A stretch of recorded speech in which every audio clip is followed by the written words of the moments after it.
Tell me and I'll forget. Teach me, I may remember. Involve me and I will never forget. I will learn it. Hi, good evening. This is your host and host Nisha and you are listening to Radio Rana Flight of Life and the show is Bookword. जी हाँ, आपको कोई बात बताई जाती है तो आप उसे भूल जाते हैं। अगर सिखाई जाती है तो याद भी रह सकती है, पर अगर आप किसी चीज में इन्वॉल्व हो जाते हैं तो फिर आप उस चीज को कभी भी नहीं भूलते।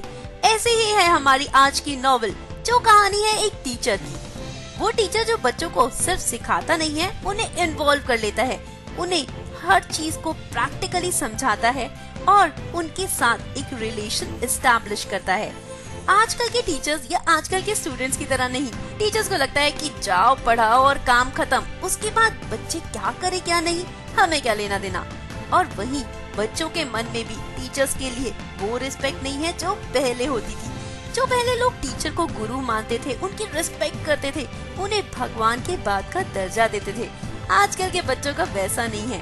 उनके लिए टीचर है भाई, तनख्वाह लेता है, पढ़ाता है, चला जाता है। हाँ, हमें क्या करना है, हम क्यों उसे रिस्पेक्ट करें, पैसे लिए हैं तो पढ़ा रहा है, एहसान क्या कर रहा है। ऐसे ही सोच होती है आजकल के बच्चों की। अरे आप क्यों बुरा मान गए भाई, जानती हूँ आप बहुत रिस्पेक्ट करते हैं अपने टीचर की और आप भी अपनी क्लास के बच्चों के साथ इन्वॉल्व होने की कोशिश करते हैं।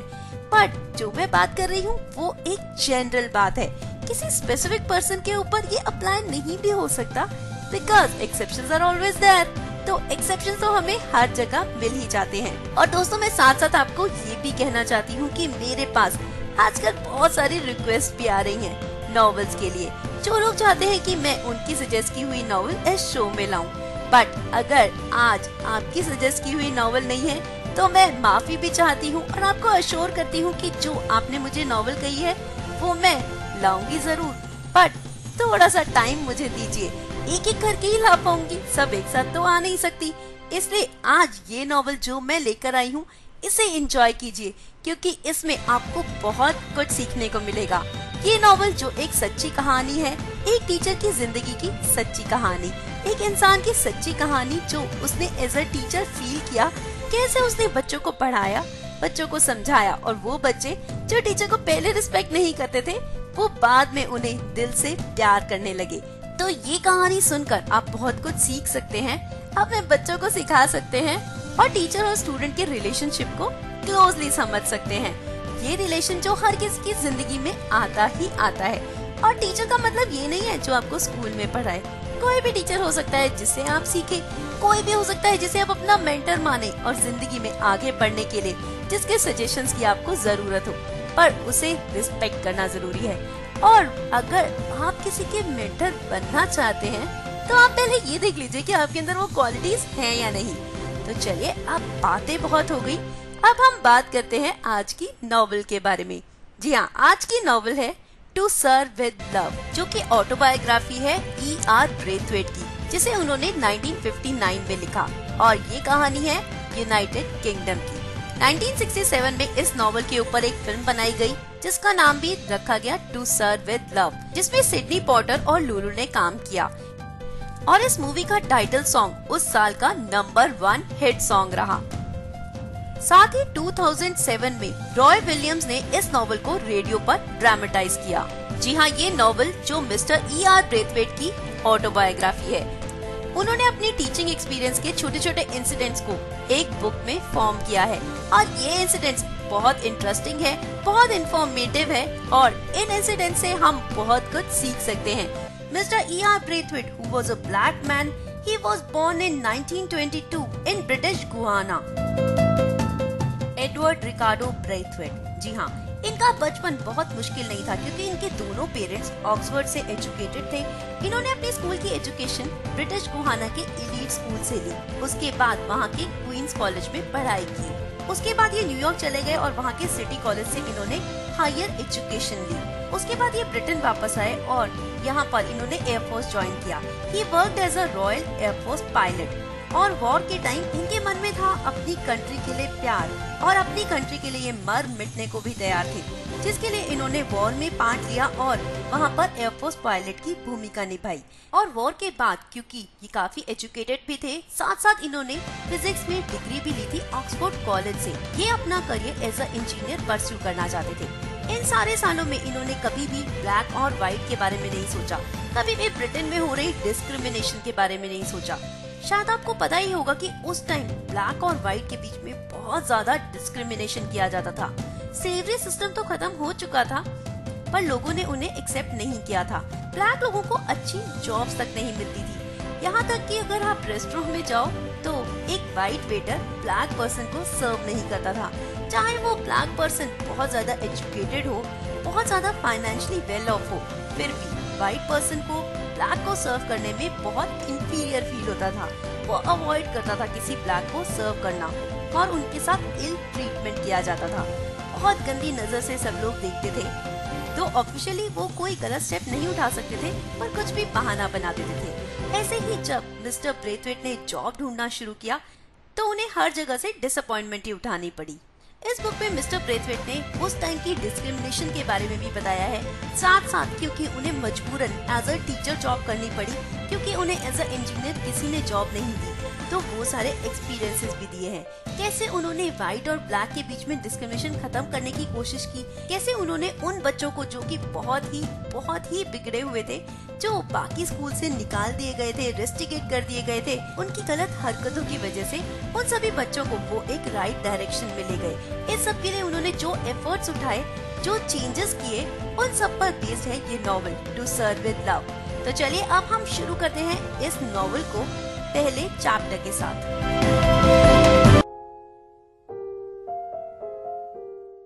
आज मिस्टर E.R. ब्रेथवेट एक स्कूल में इंटरव्यू देने जा रहे थे जॉब के लिए। वो बस स्टेशन पर खड़े थे। वहाँ पे एक रेड कलर की डबल डेकर बस आई। उन्होंने वो बस ली उस स्कूल तक पहुँचने के लिए। इस बस का कंडक्टर एक बहुत ही अच्छा इंसान था। उसने मिस्टर ब्रेथवेट को टिकट दी और विंडो सीट पर बैठने के लिए कह दिया। अब मिस्टर ब्रेथवेट इस बस में आराम से बैठे हुए थे। तभी अगले बस स्टेशन पर बहुत सारी मोटी मोटी लेडीज इस बस में चढ़ गईं, जिनके हाथ में ढेरों शॉपिंग बैग्स थे। वो जो लोअर क्लास को बिलोंग करती थी, अजीब अजीब से कपड़े पहने हुए थे और जोर जोर से बोल रही थी। उनमें से एक मोटी सी लेडी आकर मिस्टर ब्रेथवेट के साथ बैठ गई, हाथ में ढेर सारे शॉपिंग बैग्स लेकर। मिस्टर ब्रेथवेट तो जैसे विंडो और उस लेडी के बीच में दब से गए। बिल्कुल कोने में होकर चुपचाप बैठे हुए उन लेडीज की स्टूपिड बातें वो सुन रहे थे। क्या खाना बनाना है, हस्बैंड कैसा है, सास कैसी है, इस तरह की स्टूपिड बातें जो मिस्टर ब्रेथवेट को बहुत इरिटेटिंग लग रही थी। बट उनके फेस पर एक प्यारा सा स्माइल ही था। वो बहुत ही पेशेंट और वेल मैनर्ड इंसान थे। उनको जल्दी से गुस्सा नहीं आता था। लड़ाई करना या इस तरह की चीजों में वो इन्वॉल्व होना पसंद नहीं करते थे। फिर कुछ टाइम के बाद जब वो लेडीज बस से उतरी तो मिस्टर ब्रेथवेट ने चैन की सांस ली और एक बहुत ही स्मार्ट सी स्लिम सी लड़की उनके साथ में आकर खड़ी हो गई। मिस्टर ब्रेथवेट खुश हो गए कि चलो अब एक स्मार्ट लड़की आकर मेरे साथ बैठेगी, पर वो लड़की वहीं पर खड़ी रही। कंडक्टर ने आकर उस लड़की को टिकट ली और साथ साथ कंडक्टर ने ये भी कहा, मैम आपके साथ सीट खाली है। पर जैसे उस लड़की ने इस चीज को इग्नोर कर दिया, उसने टिकट ली और वो चुपचाप खड़ी रही। कंडक्टर को गुस्सा आया और उसने दोबारा से तेज आवाज में कहा, मैम इस बस में खड़े रहना अलाउड नहीं है, you must sit down there. But इस पर भी उस लड़की ने कुछ रिस्पॉन्ड नहीं किया। अब कंडक्टर को और मिस्टर ब्रेथवेट को समझ आ चुका था कि क्योंकि वो एक ब्लैक मैन है, ये लड़की इनके साथ बैठना नहीं चाहती, क्योंकि ये एक वाइट लेडी है और इसके अंदर सुपीरियरिटी कॉम्प्लेक्स है। कंडक्टर को बहुत गुस्सा आ रहा था। उसका तो जैसे मन कर रहा था कि वो इस लड़की को बस से नीचे उतार दे। मिस्टर ब्रेथवेट ने कंडक्टर के फेस पे वो गुस्सा देखा, वो एक्सप्रेशंस देखे, जिससे मिस्टर ब्रेथवेट खड़े हो गए और नेक्स्ट स्टॉप पर ही वो बस से उतर गए।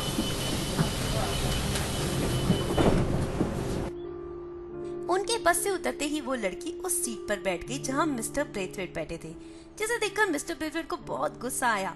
पर उन्हें रिबेल करना, लड़ाई करना, रिएक्ट करना पसंद नहीं था। वो चीजों को इग्नोर करते थे। जो डिस्क्रिमिनेशन उस टाइम इंग्लैंड में हो रहा था, वो सब होता था बट वो इग्नोर करते थे, चीजों को कंसिडर नहीं करते थे, जितना हो सकता था काम रहने की कोशिश करते थे। ऐसे थे मिस्टर E.R. ब्रेथवेट, जो बुराइयों को इग्नोर करते हुए जिंदगी में आगे बढ़ रहे थे।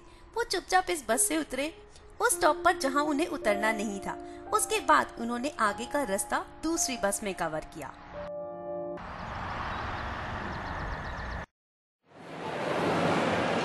और अब जब वो स्कूल की डायरेक्शन में जा रहे थे तो आसपास का माहौल बहुत ही गंदा था।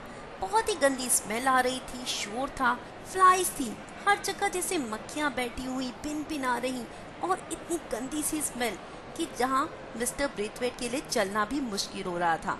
पर अपनी डेस्टिनेशन तक पहुंचना, उस स्कूल तक पहुंचना जिसके लिए मिस्टर ब्रेथवेट यहाँ आए थे, वो उन्हें हिम्मत दे रहा था चलने की। चलते चलते वो आखिर स्कूल तक पहुंच ही गए, जहां पर बोर्ड लगा था Green Slate Higher Secondary School. Mister Braithwaite ने देखा कि साइड एली में लिखा हुआ था बॉयज, और वो उसी एली में चले गए। सामने उन्होंने देखा एक लड़का ब्लू जीन्स और व्हाइट शर्ट पहनी हुई, एक हाथ में सिगरेट लिए हुए था, और मिस्टर ब्रेथवेट को देखते ही उसने अपनी सिगरेट पीछे छुपा ली। And he asked, looking for someone? Mister Braithwaite ये देखकर बहुत हैरान थे कि स्कूल में पढ़ने वाला बच्चा हाथ में सिगरेट लेकर, ये कैसा स्कूल है। वो अपनी इसी सोच में डूबे थे कि उस लड़के ने दोबारा पूछा, looking for someone mate? Yeah I want to meet mister Florian. और उस लड़के ने आगे स्टेयर्स के ऊपर इशारा किया। मिस्टर ब्रेथवेट स्टेयर्स के ऊपर जाकर पहुंचे तो वहां पर रूम के बाहर बोर्ड लगा था, Alex fluorine, the headmaster of the school, knock and come in. Hesitate करते हुए मिस्टर ब्रेथवेट ने धीरे से नॉक किया। तभी अंदर से आवाज आई, कम इन, it's open.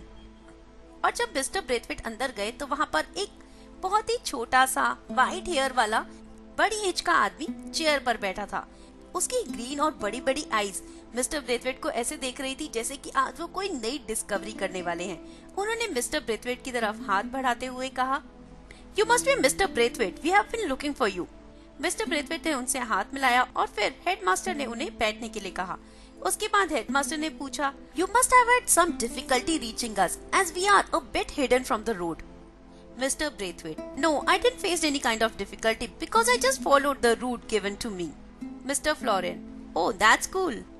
I hope you have come here to join us. Mr. Braithwaite, yeah, of course, I have come here to join you. Mr. Florin की आंखों में एक अलग सी amusement थी। उन्होंने मिस्टर ब्रेथवेट को कहा कि हमें ज्वाइन करने से पहले ऐसा कीजिए कि आप एक बार स्कूल देख लीजिए। बहुत सारे लोगों को हमारे स्कूल के तौर तरीके, यहाँ के बच्चे अजीब लगते हैं और वो पहले तो यहाँ ज्वाइन करने आते हैं, बाद में मना कर देते हैं। तो हम बाकी की डिस्कशंस लंच के बाद करेंगे। तब तक आप आराम से स्कूल देखिए, यहाँ के तौर तरीके देखिए, यहाँ के बच्चों से मिलिए। उसके बाद लंच के बाद आप यहाँ वापस मेरे पास आ जाइए और हम आगे की बातें कर लेंगे। ये कहकर मिस्टर ब्रेथवेट ने वापस मिस्टर एलेक्स फ्लोरेन से हाथ मिलाया और वो वहाँ से बाहर की तरफ चले गए। यहाँ हेडमास्टर से मिलकर मिस्टर ब्रेथवेट बहुत हैरान थे। उसके बाद उन्होंने स्कूल देखना शुरू किया। वो एक कॉरिडोर में गए जहाँ एक साइड पर क्लासेस थी और एक साइड पर शायद बाकी के रूम्स होंगे, स्टाफ रूम या लैबोरेटरी वगैरह। पर ये कॉरिडोर बहुत ही नैरो था। वो एक रूम के दरवाजे के पास से निकल रहे थे। दरवाजा खुलकर उसमें से बच्चे निकल रहे थे और इतना छोटा कॉरिडोर होने की वजह से एक लड़की मिस्टर ब्रेथवेट से टकरा गई। उन्होंने उसे पकड़ा संभालने के लिए। वो सॉरी बोली और फिर चली गई। ये बच्चे सारे आपस में एक दूसरे से जोर जोर से बातें कर रहे थे। बहुत ही अनटाइडी थे, बहुत ही अनटाइडी, बहुत ही अजीब सा माहौल लग रहा था यहाँ का। मिस्टर ब्रेथवेट एक क्लास में घुस गए। इस क्लास का माहौल तो और भी अजीब था। बच्चे जोर जोर से बातें कर रहे थे। कोई फायरप्लेस के पास खड़ा था, कोई कुछ कर रहा था, कोई कुछ। कम से कम 40 बच्चे क्लास में थे और टीचर जैसा तो कोई भी वहाँ नहीं लग रहा था। तभी एक लड़की उनके पास आई और बोली, are you looking for Mister Hackman? He is not here. He is in the staff room. Mister Braithwaite फिर भी वहीं पर खड़े रहे, ऑब्जर्व करने की कोशिश कर रहे थे। इतने अनटाइडी बच्चे और बहुत ही इनडिसिप्लिन्ड। अगर मिस्टर हैकमैन ही इनके टीचर हैं, तो वो कैसे इनको पढ़ाते होंगे? फिर अचानक से सबने मिस्टर ब्रेथवेट के आसपास झुंड सा बना लिया और क्वेश्चंस की तो भरमार हो गई। Are you a new teacher? Are you replacing old Haki? Are you going to teach us? Mister Braithwaite इतने सारे क्वेश्चन से एकदम परेशान हो गए और उन्होंने कहा, I look for mister Hackman in the staff room. और ये कहकर वो क्लास से बाहर निकल गए।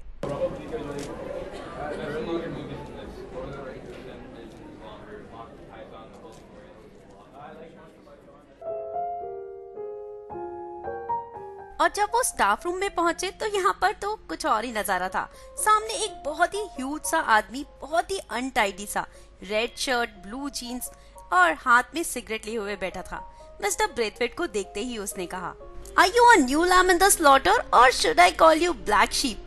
और ये कहकर वो आदमी जोर जोर से हंसने लगा, जिसमें उसके येलो अनइवन गंदे से टीथ दिखाई दे रहे थे। मिस्टर ब्रेथवेट को गुस्सा तो आया, पर इतने सालों में उन्होंने अपने गुस्से पर कंट्रोल करना सीख लिया था। उन्होंने अपनी इस बेइज्जती को डाइजेस्ट करते हुए उस आदमी को कहा, I am mister Braithwaite from the division office. Oh, it means you are the new teacher. Hope you have a better luck with the children. Hackman का तो इन बच्चों के साथ बुरा हाल है, वो तो शायद भाग ही गए होंगे। मुझे उम्मीद है कि आप इन बच्चों को कंट्रोल कर पाएंगे। काश आप हेकमैन ही होते, बच्चे यहाँ पर उन्हें ढूंढने आए थे। मुझे तो लगता है वो स्कूल छोड़कर भाग गए। मिस्टर ब्रेथवेट, तो अब उनकी क्लास का क्या होगा? ये सुनने के बाद वो आदमी जोर से हंसने लगा। उसने कहा, ये क्लास तो लगता है अब आप ही को मिलेगी। मिस्टर ब्रेथवेट को इस इंफॉर्मेशन से थोड़ा सा डर तो लगा, पर वो इतनी जल्दी हार मानने वालों में से नहीं थे। वो वहाँ पर खड़े ही हुए थे, तभी एक टॉल, स्लिम, स्मार्ट सी लेडी ने वहाँ पर एंटर किया। उसने मिस्टर ब्रेथवेट को देख के कहा, hi, you must be the new teacher from the divisional office. Mister Braithwaite, yeah, my name is mister Braithwaite. Okay, my name is Mrs. Grace Dale Evans. Nice to meet you. I teach home science here. You met the old man? Mr. Braithwaite. You mean Mr. Florian? Yeah, I see him. He told me to have a look of the school. She smiled. And did you? Mr. Braithwaite. हाँ, मैं अभी एक class में गया था, Mr. Hickman की class. She smiled broadly to listen to that. Okay, good luck. See you later. ये कहकर वो स्टाफ रूम में से चली गई। और मिस्टर ब्रेथवेट ने सोचा कि वो स्कूल की बाकी चीजें भी देख ही ले। वो वहाँ से बाहर निकले, बाहर गार्डन में पहुंचे तो वो भी बहुत ज्यादा अनटाइडी था। कहीं पर पेपर पड़े थे, कहीं पर नैपकिन, कहीं पर कुछ खाना, कहीं कुछ, हर जगह गंदगी ही गंदगी थी। वो ये सब कुछ देखकर बहुत हैरान थे। इतनी गंदगी, इतने इल मैनर्ड, इनडिसिप्लिन्ड बच्चे, कैसा स्कूल है ये? सच ही कहा था हेडमास्टर ने, this school is actually very different.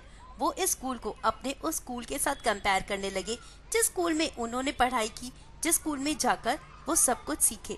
वो सोचने लगे कि क्या इन बच्चों को भी स्कूल आना अच्छा लगता होगा, जैसे मुझे एक्साइटमेंट होती थी स्कूल जाने की, कुछ नया सीखने की। क्या ये बच्चे भी सच में यहाँ कुछ सीखने आते होंगे या सिर्फ टाइम पास करने आते हैं? वो ये सब कुछ देख रहे थे और सोच रहे थे, यहाँ पर स्पिन्स में इतनी ऐश है, इसका मतलब बच्चे यहाँ पर सिगरेट्स भी पीते होंगे। इतने गंदे एटमॉस्फेयर में, इतने गंदे माहौल में आखिर ये बच्चे क्या सीख पाते होंगे? अभी वो अपनी थॉट से बाहर भी नहीं आए थे कि उन्हें जोर जोर से आवाजें आने लगी।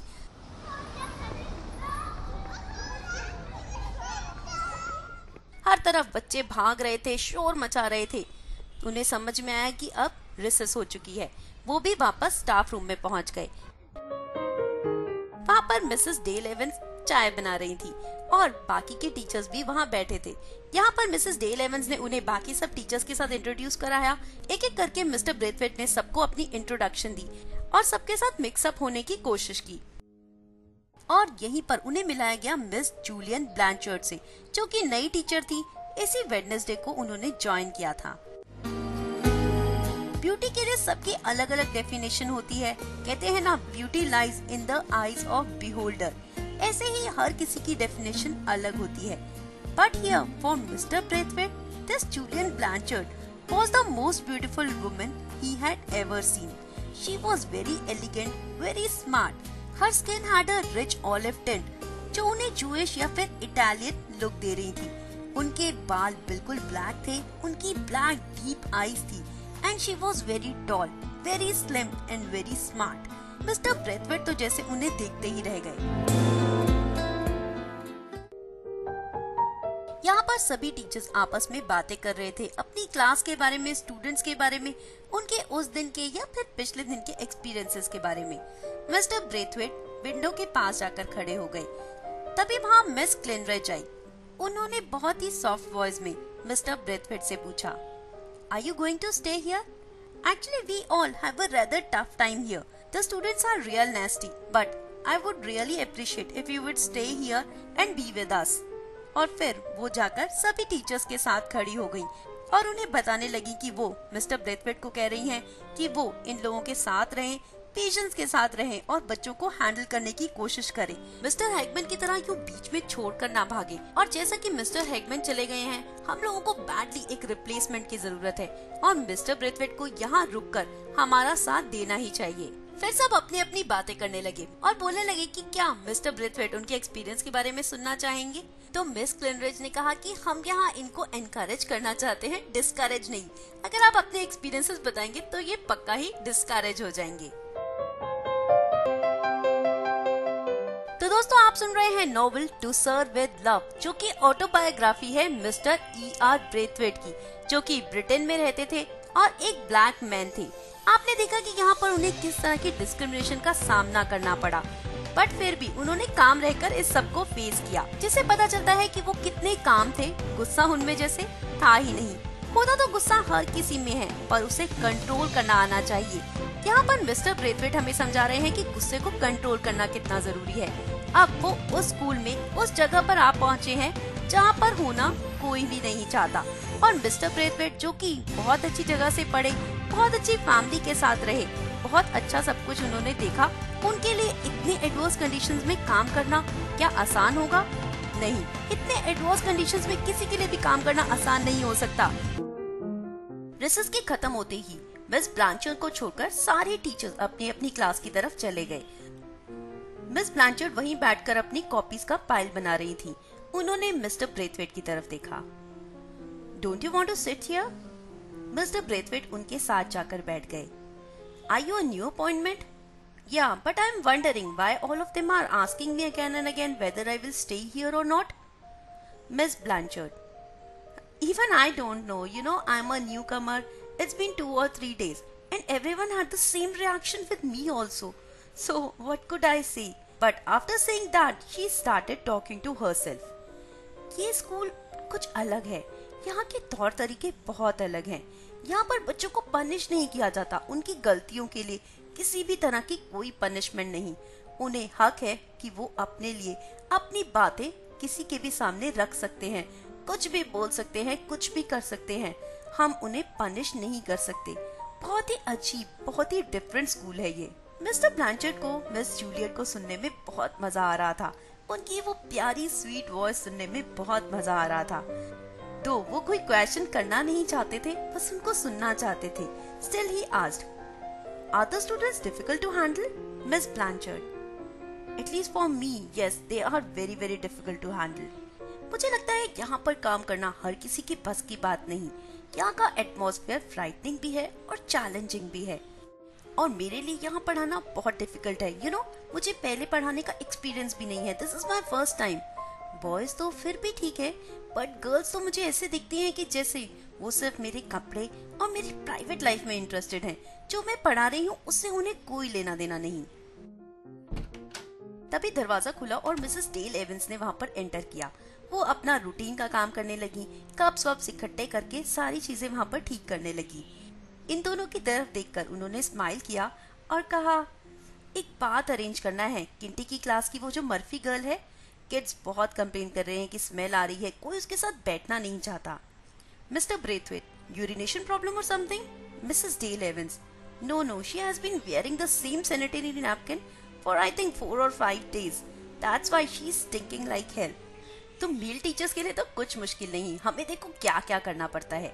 ये कहकर वो होम साइंस रूम की तरफ जा रही थी। मिस्टर ब्रेथवेट ने मिस जूलियन को एक्सक्यूज किया और वो मिसेस डेल एवंस के साथ होम साइंस रूम में पहुंच गए। वहाँ पर उन्होंने देखा कि बच्चे आए हैं और मिसेस डेल एवंस उनको सिंपल रेसिपी सिखा रही हैं। बहुत ही एफिशिएंटली, बहुत ही मदरली वे में वो बच्चों को हैंडल कर रही हैं, सारी चीजों को टाइडी कर रही हैं, क्लीन कर रही हैं और बच्चों के साथ एक अच्छा सा रिलेशन बनाया हुआ है। इस पर मिस्टर ब्रेथवेट सोचने लगे, अगर ये इतनी एफिशिएंटली कर सकती हैं, देन व्हाई कांट आई। और इस क्लास के खत्म होने के बाद यहाँ पर लंच अरेंज हुआ। बच्चे बहुत ही एलिगेंटली डाइनिंग हॉल में आए, 8 बच्चों के ग्रुप में इन लोगों ने लंच किया और वहाँ खुद ही एक दूसरे को लंच सर्व भी किया। उसके बाद टेबल क्लॉथ फोल्ड किए और बहुत नीटली, बहुत पोलाइटली वहाँ से खाना खा के ये बच्चे चले गए और मिस्टर ब्रेथवेट विंडो के पास खड़े होकर सोच रहे थे। तभी उन्हें बहुत तेज म्यूजिक की आवाज आई। उन्होंने मिसेस डेल एवंस की तरफ क्वेश्चनिंग आईज से देखा। Miss Clintridge said, "That is the midday dance session. They are allowed to use the hall from 1:30 to 1:45. यहाँ पर बच्चे गाने लगाते हैं, डांस करते हैं, मस्ती करते हैं। They have fun. कभी कभी मैं भी उनको ज्वाइन कर लेती हूँ और हमारे ओल्ड मैन भी।"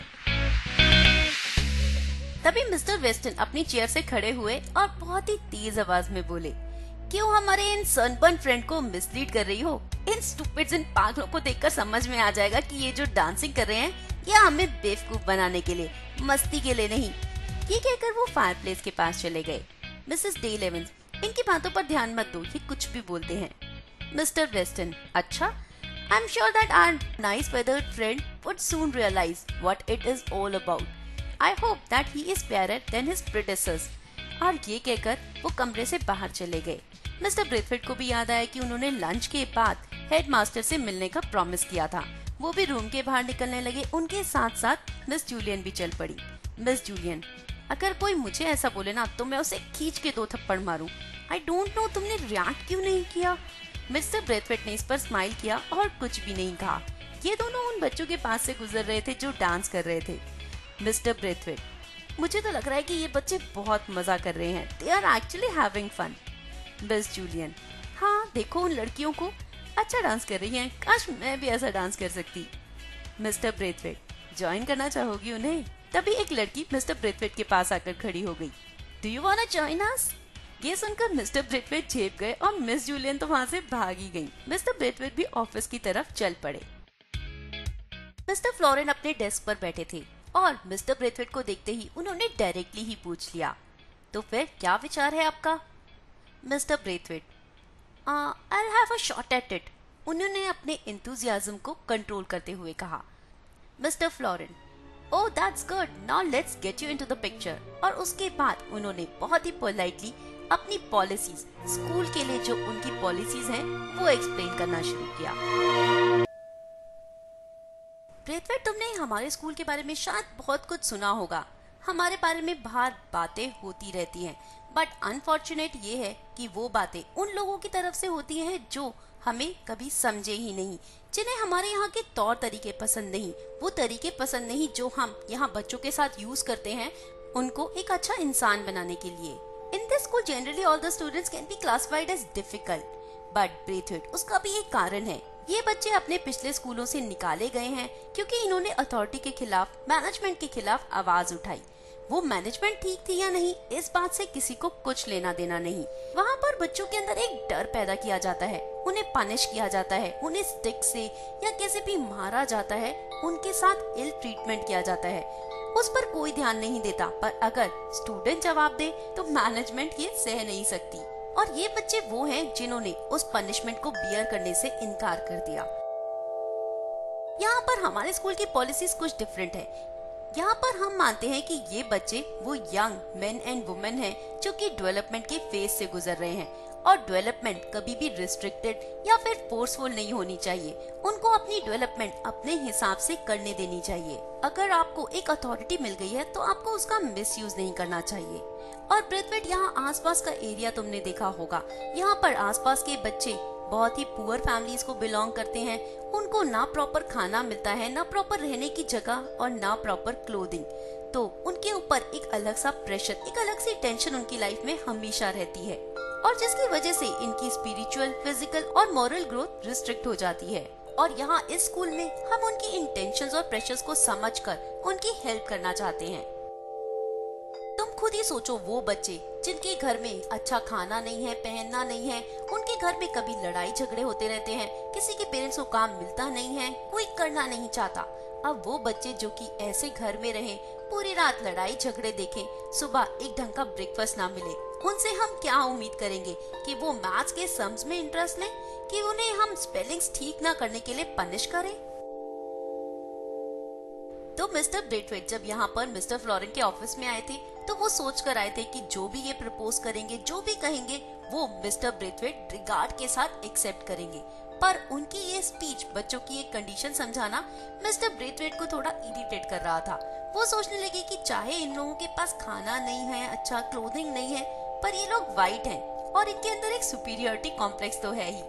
खैर, मिस्टर ब्रेथवेट को ये जॉब बहुत बैडली चाहिए थी और उन्हें ये जॉब करनी ही थी और उन्होंने सोच लिया था कि वो अपनी बेस्ट एबिलिटी के साथ इस जॉब को करेंगे, बट वो एक जॉब ही होगी, कोई लेबर ऑफ लव नहीं। मिस्टर फ्लोरेन वॉज कंटिन्यूइंग, तुम जल्दी ही देख पाओगे कि इनमें से बहुत सारे बच्चे स्मोक भी करते हैं और बैड लैंग्वेज भी यूज करते हैं, पर हम यहाँ पर उन्हें ठीक करने की कोशिश तो करते हैं, उन्हें सुधारने की कोशिश तो करते हैं, बट पनिश करके नहीं, अफेक्शन, कॉन्फिडेंस और गाइडेंस की मदद से। तुमने देखा होगा कि आसपास का माहौल बहुत खराब है। यहाँ पर प्रोस्टिट्यूट्स भी रहती हैं, बहुत लो क्लास के लोग भी रहते हैं। इन लोगों के बीच में रहकर इनकी लैंग्वेज खराब होना तो जाहिर सी बात है। मिस्टर ब्रेथवेट अब मिस्टर फ्लोरेन को एडमायर कर रहे थे। वो सोच रहे थे कि कितना प्यार है इनको बच्चों से, और साथ साथ ये भी सोच रहे थे कि हो सकता है कि ये हर नए आने वाले टीचर को इसी तरह का लेक्चर देते हो ताकि वो यहाँ पर रुक जाए। क्या मिस्टर हिकमैन को भी इसी तरह का इनकरेजमेंट मिला होगा? मिस्टर फ्लोरेन, ऐसा नहीं है कि यहाँ पर हम इनडिसिप्लिन को प्रमोट करते हैं, बल्कि हम डिसिप्लिन का फ्रीडम देते हैं, जिसमें एक चाइल्ड के पास फ्रीडम है कि वो अपनी मर्जी से काम करे, अपनी मर्जी से पढ़े, अपनी मर्जी से जिए और अपनी मर्जी से डिसिप्लिन में रहना चूज करे। ब्रेथवेट, ये बच्चे दिल के बुरे नहीं, और जब तुम उन्हें जानोगे तो तुम समझ जाओगे कि एक्चुअल में ये बच्चे दिल से कितने अच्छे हैं। मैं जानता हूँ कि यहाँ पर बहुत सारे टीचर्स आते हैं और उन्हें यहाँ का माहौल अच्छा नहीं लगता और चले जाते हैं, बट बार बार टीचर्स को चेंज करना बच्चों के लिए भी अच्छा नहीं और मैनेजमेंट के लिए भी। इसलिए मैं चाहता हूँ कि तुम सोच समझ कर ये डिसीजन लो। अगर तुमने ये डिसीजन लिया है तो इसे निभाने की कोशिश करो। क्लास में तुम बच्चों के साथ कैसे डील करते हो, उन्हें कैसे पढ़ाते हो, तुम्हारे पढ़ाने के तरीके पर हम कोई रोक नहीं लगाएंगे। तुम अपनी मन मर्जी के साथ इनके साथ रिलेशन एस्टैब्लिश कर सकते हो, and I can guarantee you that you will love this job. फिर मिस्टर फ्लोरेन ने मिस्टर ब्रेथवेट के साथ हाथ मिलाया। Welcome to the family Braithwaite, it is my pleasure to have you here. Mister E.R. Braithwaite, जो अब एक teacher बन चुके हैं, उन्होंने Green Slate Senior Secondary School में एक टीचर की जॉब ज्वाइन कर ली है। वो ग्रीन स्लेट स्कूल जहाँ के बच्चे बहुत ही इनडिसिप्लिन्ड है, इल मैनर्ड है और उनको बात करने तक का तरीका नहीं। देखते हैं कि मिस्टर ब्रेथवेट आखिर इस स्कूल में किस तरह से कोप अप करेंगे, पर उन्होंने ये ठान तो लिया है कि वो इस जॉब को बिल्कुल एफिशिएंटली करेंगे, दिल लगाकर करेंगे और यहाँ पर सस्टेन करने की पूरी कोशिश करेंगे। ये मिस्टर ब्रेथवेट एक्चुअल में एक इंजीनियर बनना चाहते थे। उनके पास सारी क्वालिफिकेशंस भी थी, पर फिर भी उन्हें ये जॉब नहीं मिली। आइए जानते हैं उनके साथ क्या क्या हुआ इस जॉब को ढूंढने के दौरान। वॉर खत्म हो चुकी थी। आज वो डीमोबिलाइजेशन सेंटर में थे। यहाँ पर यूजुअल राउंड हुआ मेडिकल इंस्पेक्शन का।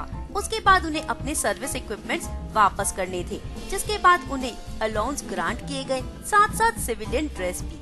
यहाँ पर एक ऑफिसर ने उनका इंटरव्यू लिया। वो ऑफिसर जिसका काम था जॉब और आगे के करियर के लिए सजेशंस देना, उन्हें गाइड करना।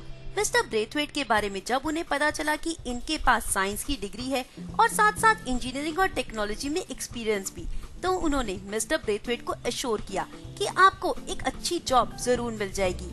वैसे भी कंट्री पोस्ट वॉर इफेक्ट से गुजर रही है। यहाँ पर टेक्नोलॉजी में बहुत ज्यादा डिमांड है, स्पेशली इलेक्ट्रॉनिक्स की फील्ड में, जो कि मिस्टर ब्रेथवेट का फेवरेट सब्जेक्ट था। वो ये सुन के बहुत एक्साइटेड हुए और साथ साथ उन्हें एक तसल्ली भी थी कि अब उन्हें एक बहुत अच्छी सी सिविलियन जॉब मिल जाएगी। उन्होंने जर्नल्स पढ़ना शुरू किया।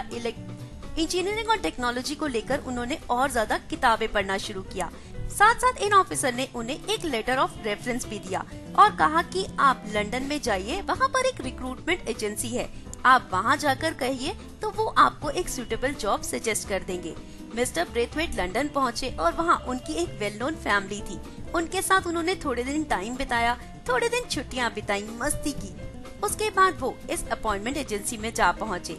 जब वो यहाँ अपॉइंटमेंट एजेंसी में गए और उन्होंने अपनी क्वालिफिकेशन बताई तो उन लोगों ने बहुत अप्रिशिएट किया और साथ साथ मिस्टर ब्रेथवेट को अश्योर किया कि वो जल्दी ही उनके लिए अच्छी सी जॉब ढूंढकर उन्हें इन्फॉर्म कर देंगे। फिर जल्दी ही उन लोगों ने मिस्टर ब्रेथवेट को 3 जॉब अपॉर्चुनिटीज के बारे में बताया जो कि मिस्टर ब्रेथवेट के लिए सुटेबल थी। मिस्टर ब्रेथवेट ने तीनों ही जगह अप्लाई कर दिया और तीनों ही जगह से उन्हें इंटरव्यू के लिए कॉल भी आ गई। वो आज एक ऑफिस में इंटरव्यू देने जा रहे थे। वो अपनी अपीयरेंस को लेकर बहुत ज्यादा वरीड थे। उन्होंने अपना बेस्ट सूट पहना, शूज पॉलिश किए, एक अच्छा सा साफ हैंकी लिया, टीथ बार बार ब्रश किए, हेयर कोम किए और बार बार जिस फैमिली के साथ रह रहे थे उस लेडी को पूछ रहे थे कि मैं ठीक तो लग रहा हूँ, मुझे जॉब तो मिल जाएगी। तो उस लेडी ने मिस्टर ब्रेथवेट को अश्योर किया कि वो बहुत अच्छे लग रहे हैं, उनके पास एजुकेशन भी है, क्वालिफिकेशन भी है और साथ साथ उनके अपीयरेंस में कोई कमी नहीं, तो जॉब देने से तो उन्हें कोई रोक ही नहीं सकता। इस अश्योरेंस के बाद मिस्टर ब्रेथवेट कॉन्फिडेंटली उस ऑफिस में जा पहुंचे। फुल कॉन्फिडेंस के साथ जब मिस्टर ब्रेथवेट इस ऑफिस में पहुंचे तो पहले तो उस सेक्रेटरी ने मिस्टर ब्रेथवेट को देखकर एक अजीब सी शक्ल बनाई। मिस्टर ब्रेथवेट ने बताया कि उन्हें इंटरव्यू के लिए बुलाया गया है, जिस पर उस लेडी ने पहले डायरी में चेक किया, उसके बाद रिसीवर पर हाथ रख के बहुत धीरे आवाज में किसी को फोन पे कुछ कहा और फिर मिस्टर ब्रेथवेट को कहा कि वो उन्हें फॉलो करें। और वो लेडी मिस्टर ब्रेथवेट को एक बड़े से रूम में ले गई जहाँ सामने 4 ऑफिशियल्स बैठे थे, जिसमें से एक ने खड़े होकर मिस्टर ब्रेथवेट से हाथ मिलाया और फिर इन लोगों ने मिस्टर ब्रेथवेट के बारे में, उनके पहले अपब्रिंगिंग के बारे में, वो कहाँ पर पढ़े, उन्होंने कहाँ से स्कूलिंग की, कहाँ से कॉलेज की और उसके बाद एयरफोर्स ज्वाइन किया, साइंस और टेक्नोलॉजी में उनका एक्सपीरियंस के बारे में काफी सारे क्वेश्चंस किए, साथ साथ बहुत सारे टेक्निकल क्वेश्चंस भी किए। शुरू में जब मिस्टर ब्रेथवेट नर्वस थे, पर जब वो इन क्वेश्चंस के आंसर करते चले गए तो उनके अंदर कॉन्फिडेंस और बढ़ गया। वो यहाँ पर हर तरह का क्वेश्चन बहुत एफिशिएंटली, बहुत कॉन्फिडेंटली आंसर कर रहे थे, जिससे ये सारे ऑफिशियल्स इम्प्रेस तो थे, बट एक अलग सा एक्सप्रेशन था इनके फेस पर। उसके बाद जो हेड थे इनमें से मिस्टर साइमंस, उन्होंने बाकी ऑफिशियल्स की तरफ देखा और उन्होंने नोट किया। उसके बाद मिस्टर साइमंस ने कहा कि आप टेक्निकली बहुत स्ट्रॉन्ग हैं, आपकी एजुकेशन बहुत अच्छी है, आपको बहुत नॉलेज है, पर अगर हम आपको ये जॉब देते हैं तो यहाँ पर बहुत सारे वाइट एम्प्लॉयज हैं, आप उनके सीनियर हो जाएंगे, जिससे हमारे ऑफिस का डेकोरम खराब होता है। और उसके अलावा जो लोअर पोस्ट की जॉब्स हैं वो हम आपको दे नहीं सकते क्योंकि आपके हिसाब से वो सूटेबल नहीं है। So I'm sorry gentlemen, I'll not be of any help to you। ये सुनकर मिस्टर ब्रेथवेट डिसअपॉइंट हो गए। वो चीज जो वो पिछले 6 सालों से भूल चुके थे, the colour of his skin, वो अचानक से उनके सामने दीवार की तरह खड़ी हो गई, उनके करियर और उनके सक्सेस के बीच में।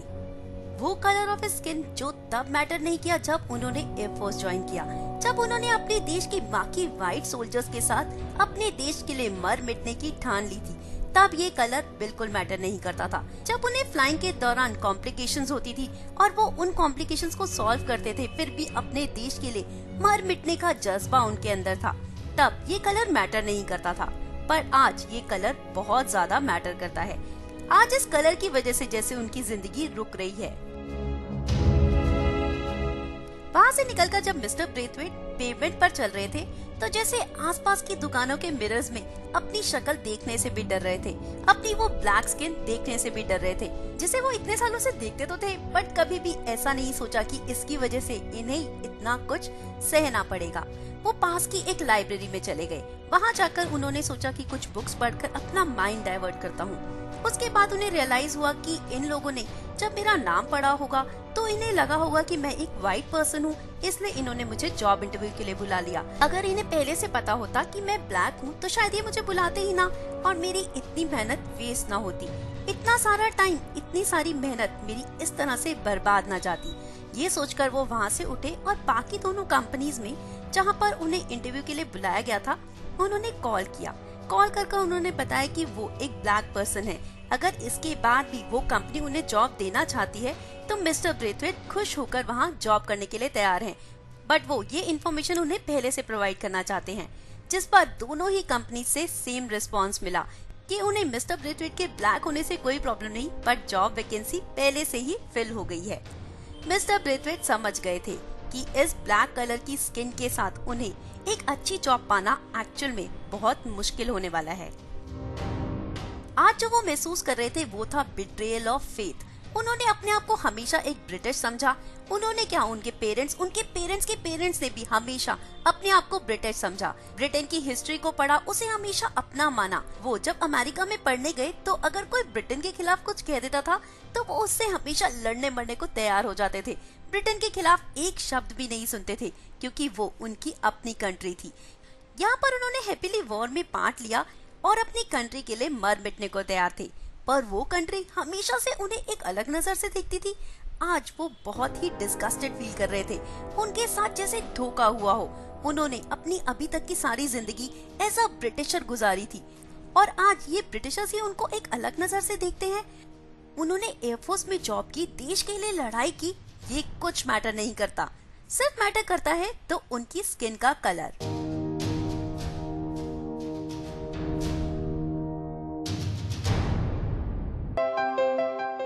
और मिस्टर ब्रेथवेट की स्ट्रगल, जॉब के लिए हंट यहीं पर खत्म नहीं हुआ। इसके बाद इन्होंने न्यूज़पेपर्स में आर्टिकल्स दिए, बहुत सारी एम्प्लॉयमेंट एजेंसीज को कांटेक्ट किया। 18 महीने तक वो जॉब के लिए स्ट्रगल करते रहे। बहुत सारी कंपनीज ने उन्हें ये कहकर जॉब नहीं दी कि वो उनके हिसाब से ओवर क्वालिफाइड हैं या फिर वो बहुत ज्यादा एजुकेटेड हैं। और जहाँ ये सब कुछ सूट होता था तो वहाँ उनका कलर आड़े आ जाता था। उनको वहाँ पर ये सुनने को मिलता था कि वो बहुत ज्यादा ब्लैक हैं। इस तरह वो ये स्ट्रगल करते रहे और वो बहुत ज्यादा डिप्रेस, बहुत ज्यादा डाउन हो गए थे। एक बार तो एक एजेंसी में उन्होंने ये बताया नहीं कि उनकी स्किन का कलर ब्लैक है और वो वहाँ पर जॉब इंटरव्यू के लिए पहुँच गए। वहाँ पर जितने भी एप्लीकेंट्स आए थे उन सब से ये बहुत ज्यादा क्वालिफाइड थे और जब इन्होंने इंटरव्यू दिया तो वही राउंड्स ऑफ क्वेश्चंस हुए। उसके बाद उन्हें कहा गया कि आप इस जॉब के लिए ओवर क्वालिफाइड हैं। मिस्टर ब्रेथवेट को इतना गुस्सा आया कि उन्होंने वो एप्लीकेशन उठाई और उसके टुकड़े टुकड़े कर वहीं फेंक कर आ गए। वो बहुत ज्यादा डिसअपॉइंटेड थे, बहुत ज्यादा हर्ट थे। यूएसए में उस टाइम कलर प्रेजुडिस की बातें बहुत ज्यादा होती थी। वहाँ पर एक नीग्रो को बस में सीट देने में, ट्रेन में सीट देने में, यहाँ तक कि रेस्टोरेंट में भी सर्व नहीं किया जाता था। उनको स्कूल और कॉलेजेस के एडमिशन तक में भी प्रॉब्लम होती थी। वहीं ब्रिटेन में ऐसा कुछ नहीं था। वहाँ उन्हें आराम से स्कूल कॉलेज में एडमिशन मिल जाता था। अगर वो बस में या ट्रेन में जाते थे तो आराम से सीट मिल जाती थी। कभी उन्हें डिस्क्रिमिनेशन का सामना नहीं करना पड़ा। पर यहाँ इस जॉब हंट के टाइम उन्होंने जो देखा, जो महसूस किया, वो अभी तक उन्होंने ब्रिटेन में रहकर महसूस नहीं किया था। जैसे उनके लिए अभी तक उनकी ये स्किन मैटर नहीं करती थी और आज सबसे ज्यादा मैटर करने लग गई। आज वो अपने आप को शीशे में देखने से भी डरने लग गए और उन्हें मजबूरन एक टीचर की जॉब ज्वाइन करनी पड़ी, जहाँ उन्होंने कभी ये सोचा ही नहीं था कि वो एक टीचर की जॉब ज्वाइन करेंगे। आखिर ऐसा क्या हुआ जिससे वो इस बारे में सोच पाए। आज उसी डिसअपॉइंटमेंट के साथ मिस्टर ब्रेथवेट एक रिवर के पास बैठे थे। तभी उनके पास एक ओल्ड पर्सन आकर बैठ गया। बड़े लोगों की आदत होती है बात करने की, तो वो मिस्टर ब्रेथवेट से बात करना चाहता था। बट मिस्टर ब्रेथवेट किसी से बात करने के मूड में नहीं थे। उनका मूड बहुत ज्यादा खराब था। वो आदमी वहाँ पर डक्स को देखकर कुछ न कुछ कमेंट्स पास कर रहा था, कुछ बातें कर रहा था ताकि मिस्टर ब्रेथवेट उससे बात करें। बट मिस्टर ब्रेथवेट उसे इग्नोर करते जा रहे थे। तभी उस आदमी ने मिस्टर ब्रेथवेट से डायरेक्टली पूछा, काफी टाइम से ब्रिटेन में रह रहे हो? इस सवाल का जवाब तो मिस्टर ब्रेथवेट देना ही नहीं चाहते थे। ब्रिटेन से जैसे उन्हें नफरत हो गई थी, चिढ़ हो रही थी उन्हें अपने आप से। उन्होंने इस सवाल का जवाब नहीं दिया। उन्होंने सोचा कि अगर मैं कुछ नहीं बोलूंगा तो यह आदमी थककर अपने आप चुप हो जाएगा। अगर यहाँ से उठकर जाऊंगा तो डिसरिस्पेक्ट की फीलिंग होगी, तो छोड़ो, चुपचाप यहीं बैठा रहता हूँ। ये सोचकर मिस्टर ब्रेथवेट वहीं बैठे रहे। उसके बाद भी वो आदमी मिस्टर ब्रेथवेट से बात करने की कोशिश करता रहा। उसके बाद उस आदमी ने फाइनली कहा, अगर बात करोगे तो तुम्हें भी अच्छा लगेगा। बात करने से प्रॉब्लम सॉल्व होती हैं, बढ़ती नहीं। और फिर थोड़ी देर बाद ये दोनों ऐसे बात कर रहे थे जैसे बहुत पुराने दोस्त हों, जैसे बहुत पहले से एक दूसरे को जानते हों। मिस्टर ब्रेथवेट ने उनको अपने बारे में सारी बातें बता दी। फिर उस ओल्ड मैन ने मिस्टर ब्रेथवेट को सजेस्ट किया कि वो टीचिंग के लिए ट्राई करें। Mister Braithwaite, teaching? बट मुझे टीचिंग का तो कोई एक्सपीरियंस नहीं, मैं टीचिंग में कैसे जा सकता हूँ? ओल्ड मैन, जॉब करोगे तो एक्सपीरियंस मिल ही जाएगा। एक्सपीरियंस से क्या होता है, एक्सपीरियंस तो मिल ही जाता है। मिस्टर ब्रेथवेट, जब ये लोग मुझे कंपनीज में जॉब नहीं दे रहे तो आप क्या सोचते हैं कि अपने बच्चों का फ्यूचर मेरे हाथ में दे देंगे? ये मुझे एज अ टीचर एक्सेप्ट करेंगे? ओल्ड मैन, हाँ, क्यों नहीं एक्सेप्ट करेंगे। वैसे भी आजकल टीचर्स की बहुत डिमांड है। मिस्टर ब्रेथवेट हंसकर बोले, थोड़े टाइम पहले मुझे किसी ने कहा था कि यहाँ पर इंजीनियर्स की भी बहुत डिमांड है। ओल्ड मैन, अगर ट्राई करोगे तो सब कुछ होगा। तुम ट्राई करो, तुम एप्लीकेशंस भरो और ये मत लिखना कि तुम एक नीग्रो हो। मिस्टर ब्रेथवेट, मैं ये भी ट्राई कर चुका हूँ। ओल्ड मैन, तो क्या हुआ, एक बार फिर से नए सिरे से ट्राई करो, ईस्ट लंदन के स्कूल्स में अप्लाई करो। मिस्टर ब्रेथवेट, ईस्ट लंदन ही क्यों, किसी अच्छे एरिया में ट्राई करता हूँ, किसी पॉलिश एरिया में। ईस्ट लंदन में कौन जाना चाहता है। ओल्ड मैन को ये सुनकर बहुत गुस्सा आया, जैसे वो हर्ट हो गए हो। तुम क्या सोचते हो, अगर ईस्ट लंदन में पुअर पीपल रहते हैं तो उनके बच्चे पढ़ाई लिखाई नहीं कर सकते? वहां से भी बहुत बड़े बड़े लोग निकलते हैं, बहुत बड़ी बड़ी पोस्ट पर बच्चे पहुंच जाते हैं। अगर इस तरह के एटीट्यूड से जॉब ढूंढोगे तो फिर मिली तुम्हें जॉब। मिस्टर ब्रेथवेट, चलिए ठीक है, मैं आपकी ये बात भी मानकर ईस्ट लंदन में ही ट्राई करता हूँ। और फिर मिस्टर ब्रेथवेट ने डिसाइड कर लिया कि अब वो एक टीचर की जॉब ढूंढेंगे।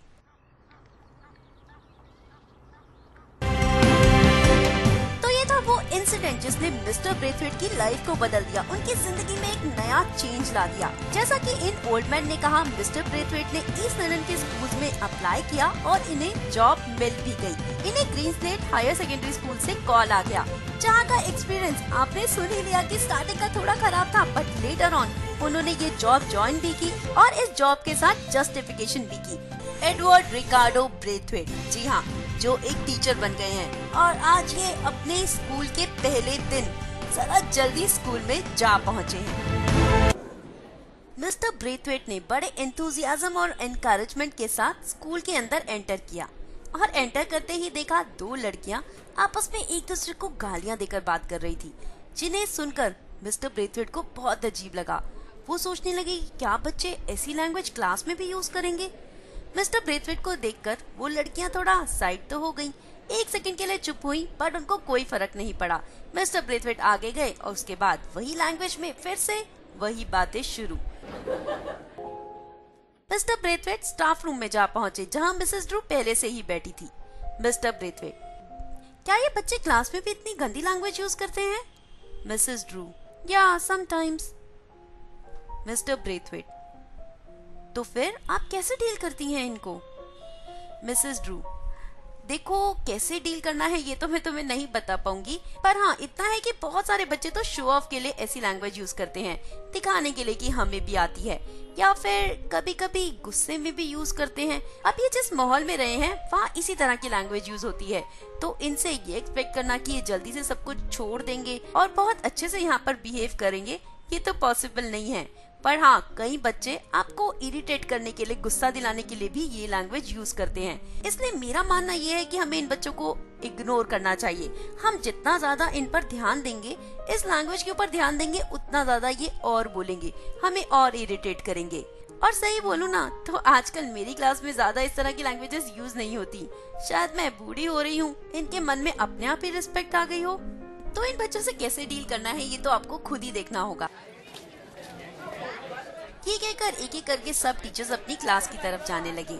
मिस्टर ब्रेथवेट ने मिस क्लिंटरिज की तरफ देखा तो उन्होंने एक एनकरेज सा स्माइल दिया उनको। उसके बाद जब वो क्लास में जा रहे थे तो अपनी क्लास में से मिस क्लिंटरिज ने उनको आवाज देकर गुड लक कहा। अब ये पहुंच गए अपनी क्लास में। क्लास में सब बच्चे इधर उधर ग्रुप्स बनाकर खड़े थे, बातें कर रहे थे। मिस्टर ब्रेथवेट के आने से जैसे उन्हें कुछ फर्क नहीं पड़ा, सब जो कर रहे थे सेम टू सेम वही करते रहे।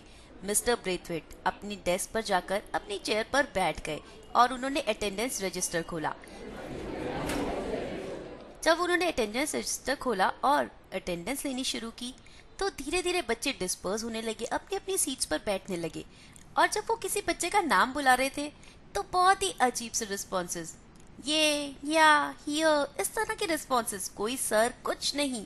पर एक बच्चे ने कहा हियर सर, तो उसके बाद तो जैसे सारे शोर मचाने लगे, टेबल बजाने लगे, ये क्या कह दिया। उसके बाद मिस्टर ब्रेथवेट को कहा गया था लंच के लिए मनी कलेक्ट करना। यहाँ पर स्कूल में बहुत ही लोअर रेट्स पर लंच प्रोवाइड किया जाता था बच्चों को, 3 pence, 4 pence, 6 pence, depending on the age of the children. और वो बच्चे जो बिल्कुल भी पैसे दे ही नहीं सकते थे, उन्हें फ्री ऑफ कॉस्ट भी दिया जाता था। तो उसके बाद मिस्टर ब्रेथवेट को वो लंच का अमाउंट इकट्ठा करना था। मिस्टर ब्रेथवेट ने वो अमाउंट इकट्ठा किया। उसके बाद सारे बच्चों को लेकर वो असेंबली में पहुंच गए। यहाँ पर असेंबली के बाद हेडमास्टर ने मिस्टर ब्रेथवेट को स्कूल से इंट्रोड्यूस कराया। वो सब होने के बाद ये लोग वापस अपनी क्लास में आ गए। अब मिस्टर ब्रेथवेट ने कहा कि आपको तो मेरा नाम पता चल गया, बट मुझे आप में से किसी का भी नाम नहीं पता, तो हम नाम भी पता कर लेंगे, साथ साथ हम ये भी पता कर लेंगे कि क्लास में कौन कैसा है। तो उसके लिए चलिए आप अपनी बुक्स खोलिए और मैं एक एक कर नाम बोलूंगा, तो वो बच्चा खड़ा हो जाए और रीडिंग करना शुरू करे। किसी ने कुछ रिस्पॉन्स तो नहीं दिया, पर मिस्टर ब्रेथवेट ने अपने रजिस्टर में से एक नाम देखकर कहा, Palmer. Palmer, can you stand up and read for us? Palmer ने पहले थोड़ा हेजिटेट किया, उसके बाद वो खड़ा हुआ और धीरे धीरे बहुत रुक रुक कर पढ़ रहा था, जैसे उसे रीडिंग ढंग से आती ना हो। बीच में ही मिस्टर ब्रेथवेट ने उसे बिठाकर दूसरे बच्चे को खड़ा किया। इस तरह से उन्होंने 3-4 बच्चों से पढ़वाया, बट उनकी रीडिंग क्लास के हिसाब से अप टू द मार्क नहीं थी। उन्होंने कहा कि चलिए ठीक है, मैंने ये रैंडमली तो कर लिया, मुझे लगता है या तो आपको रीडिंग ढंग से आती नहीं है या फिर आप कर नहीं रहे। खैर, अगर कोई खुद से आगे आकर रीडिंग करना चाहता हो तो मैं उसे वो अपॉर्चुनिटी देना चाहता हूँ। क्या कोई चाहता है कि वो खुद से खड़ा होकर यहाँ पर मेरे लिए ये चैप्टर रीड करे? तभी एक लड़की ने हाथ खड़ा किया। मिस्टर ब्रेथवेट ने कहा, okay, what is your name? She said, Pamela. Okay Pamela, can you read for us? And she started reading. और बाकी सब बच्चों के comparatively she was reading very nicely. उसने बहुत अच्छे से उस चैप्टर को रीड किया। Mister Braithwaite was really impressed with her. और पढ़ने के बाद पामिला अपने आप ही सीट पर बैठ गई। मिस्टर ब्रेथवेट ने उसे थैंक यू कहा और उन्होंने देखा कि पीछे कुछ बच्चे हंस रहे हैं, कुछ मुंह पर हाथ रख कर हंस रहे हैं और अपने लाफ्टर को सप्रेस कर रहे हैं। वो बिना कुछ बोले पीछे गए तो उन्होंने देखा कि एक लड़के के हाथ में एक रबर की फीमेल की फिगर थी, और न्यूड फिगर, और वो पीछे से उसे थंब से प्रेस कर रहा था। तो एक एडवांस प्रेगनेंसी वाली स्टेज दिखाई दे रही थी, जिसे देखकर सब लोग बहुत हंस रहे थे। मिस्टर ब्रेथवेट को गुस्सा भी आया, बुरा भी लगा, पर उन्होंने अपने गुस्से को कंट्रोल करते हुए उस लड़के को कहा कि can you keep it inside? और उस लड़के ने उसे अपने डेस्क में रख लिया, और वही डेस्क में से कोई चीज इतनी तेज गिराई कि पूरी क्लास में जोर से आवाज आई। सारे बच्चे हंसने लगे, पर मिस्टर ब्रेथवेट अपने आप को काम करने की पूरी कोशिश कर रहे थे। वो अपने डेस्क पर गए, उन्होंने कहा कि ये बुक इंग्लिश में है और मुझे नहीं पता कि ये इंग्लिश जो तुम्हारी एंसेस्टर्स की लैंग्वेज है, शुरू से तुम इंग्लिश ही बोलते आ रहे हो, वो भी तुम पढ़ना नहीं जानते या फिर तुम जान के ये सब कुछ कर रहे हो। What ever it is, let me read now for you. उसके बाद उन्होंने रीड करना शुरू किया। धीरे धीरे उन्होंने नोटिस किया कि बच्चे कंसंट्रेट कर रहे हैं, बच्चे सुन रहे हैं। उसके बाद जब रिसेस की बेल बजी तो उन्हें रिलीफ फील हुआ और बच्चे अपने मिड डे मील के लिए चले गए, जो कि उन्हें यहाँ स्कूल में फ्री ऑफ कॉस्ट दिया जाता था। और बच्चों के जाते ही मिस क्लिंटरिच हाथ में 2 कप चाय के लेकर उनके रूम में आ पहुंची। उन्होंने चाय के कप टेबल पे रखे और वहाँ पर चेयर पर बैठ गई। और कैसा रहा आपका आज का एक्सपीरियंस मिस्टर ब्रेथवेट? ठीक ही था, ज्यादा खराब भी नहीं था, बट एक बच्चे ने थोड़ा मिसचीफ किया। उसके बाद उन्होंने वो सारा इंसिडेंट मिस क्लिंटरिच को बताया। मिस क्लिंटरिच, तुम्हारा नाम क्या है? Mister Braithwaite. Braithwaite? Miss Clintridge, stupid first name. Mister Braithwaite, Ricardo का शॉर्ट फॉर्म रिकी बुलाते हैं मुझे। Miss Clintridge, oh that's cool, और मुझे भी यहाँ पर क्लिंटी बुलाया जाता है। Mister Braithwaite, that suits you. वो हंसने लगी। तो रिकी, मैं तुम्हें कुछ 1-2 टिप्स देना चाहती हूँ। हेडमास्टर ने तो तुम्हें कह दिया कि यहाँ पर बच्चों के साथ किसी भी तरह का बुरा सलूक आप नहीं कर सकते, उन्हें मार नहीं सकते। अब अगर इन बच्चों का सोचे ना, तो अगर ये अपने पेरेंट्स के साथ इस तरह की लैंग्वेज यूज करते हैं, ऐसा कुछ करते हैं, तो उन्हें खींच के थप्पड़ पड़ जाता है। पर जब उन्हें पता चलता है कि यहाँ पर हम कुछ नहीं कहेंगे, तो वो अपनी मर्जी से कुछ भी रिएक्ट करते हैं। अगर हम उनके एक्शंस को इस तरह से चुप रहकर सहेंगे, तो ये सब कुछ बढ़ता ही रहेगा। हमें उन्हें मारना नहीं है, ये बात बिल्कुल ध्यान में रखनी है। कभी भी किसी बच्चे को हाथ मत लगा देना, वरना वो उसका बहुत मेजर इशू बना देंगे। बट हाँ, उन्हें ये पता होना चाहिए कि बॉस है कौन। इसके लिए तुम्हें कुछ भी करना है तुम करो, बट अपने आप को बॉस प्रूव करके रखो, वरना ये लोग तुम्हारी रिस्पेक्ट नहीं करने वाले। अब मिसेस ड्रू को ही देख लो, वो बच्चों को कुछ नहीं कहती, बहुत प्यार से रहती हैं, और जब वो कहने पे आती है ना, तो किसी को छोड़ती नहीं। तो बच्चों के अंदर एक थोड़ा सा डर बना रहता है उनके लिए। मैं तो खैर यहीं पर रही हूँ शुरू से, मेरा भी कोई एक्सपीरियंस ज्यादा खराब नहीं है, बट अगर तुम चाहते हो कि तुम्हें इस स्कूल में रहना है, यहाँ नौकरी करनी है, तो तुम्हें ये तो सीखना ही पड़ेगा कि कैसे अपने आप को बॉस प्रूव करके रखो, कैसे अपनी रिस्पेक्ट बनाए रखो। फिर चाय खत्म हो गई और रिसेस भी। बच्चे आना शुरू हुए तो क्लिंटी दोनों चाय की कप लेकर वहाँ से चली गईं। क्लास के सेटल होने के बाद अब मिस्टर ब्रेथवेट ने इन्हें मैथ्स की बुक निकालने के लिए कहा। मिस्टर ब्रेथवेट ने टॉपिक चूज किया वेट्स का। उन्होंने पूछा, क्या किसी को यहाँ पर वेट्स की टेबल के बारे में पता है? तो एक लड़के ने छत से हाथ उठाया और अपनी फिंगर्स पर गिनता हुआ, झूमता हुआ वो बोलने लगा, light weight, feather weight, heavy weight, too heavy weight. सब लोग हंसने लगे। उसके जो एक्सप्रेशंस थे उन्हें देखकर मिस्टर ब्रेथवेट को भी हंसी तो आ रही थी, बट अपनी क्लास का डेकोरम मेंटेन करना था। यहाँ पर वो टीचर थे और उनके लिए ये एक बेइज्जती की बात थी, इसलिए उन्होंने हंसने की कोशिश नहीं की। और जब तक सब लोगों ने हंसना बंद किया, मिस्टर ब्रेथवेट अपने हाथ बंद कर साइड में चुपचाप खड़े होकर इन लोगों को देखते रहे। फिर मिस्टर ब्रेथवेट ने उस लड़के से पूछा, May I know your name? Yes sir, my name is Denham. Denham, do you do boxing?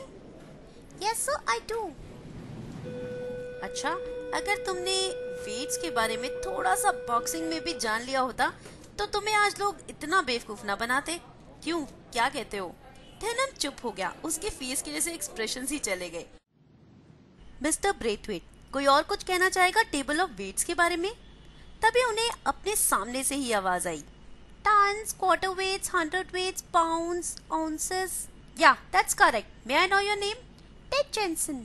Oh, that's good. फिर उन्होंने वेट्स के बारे में बच्चों को और बहुत कुछ बताना शुरू किया, साथ साथ बताया कि गोल्ड और सिल्वर, डायमंड, इनका वेट कैसे होता है।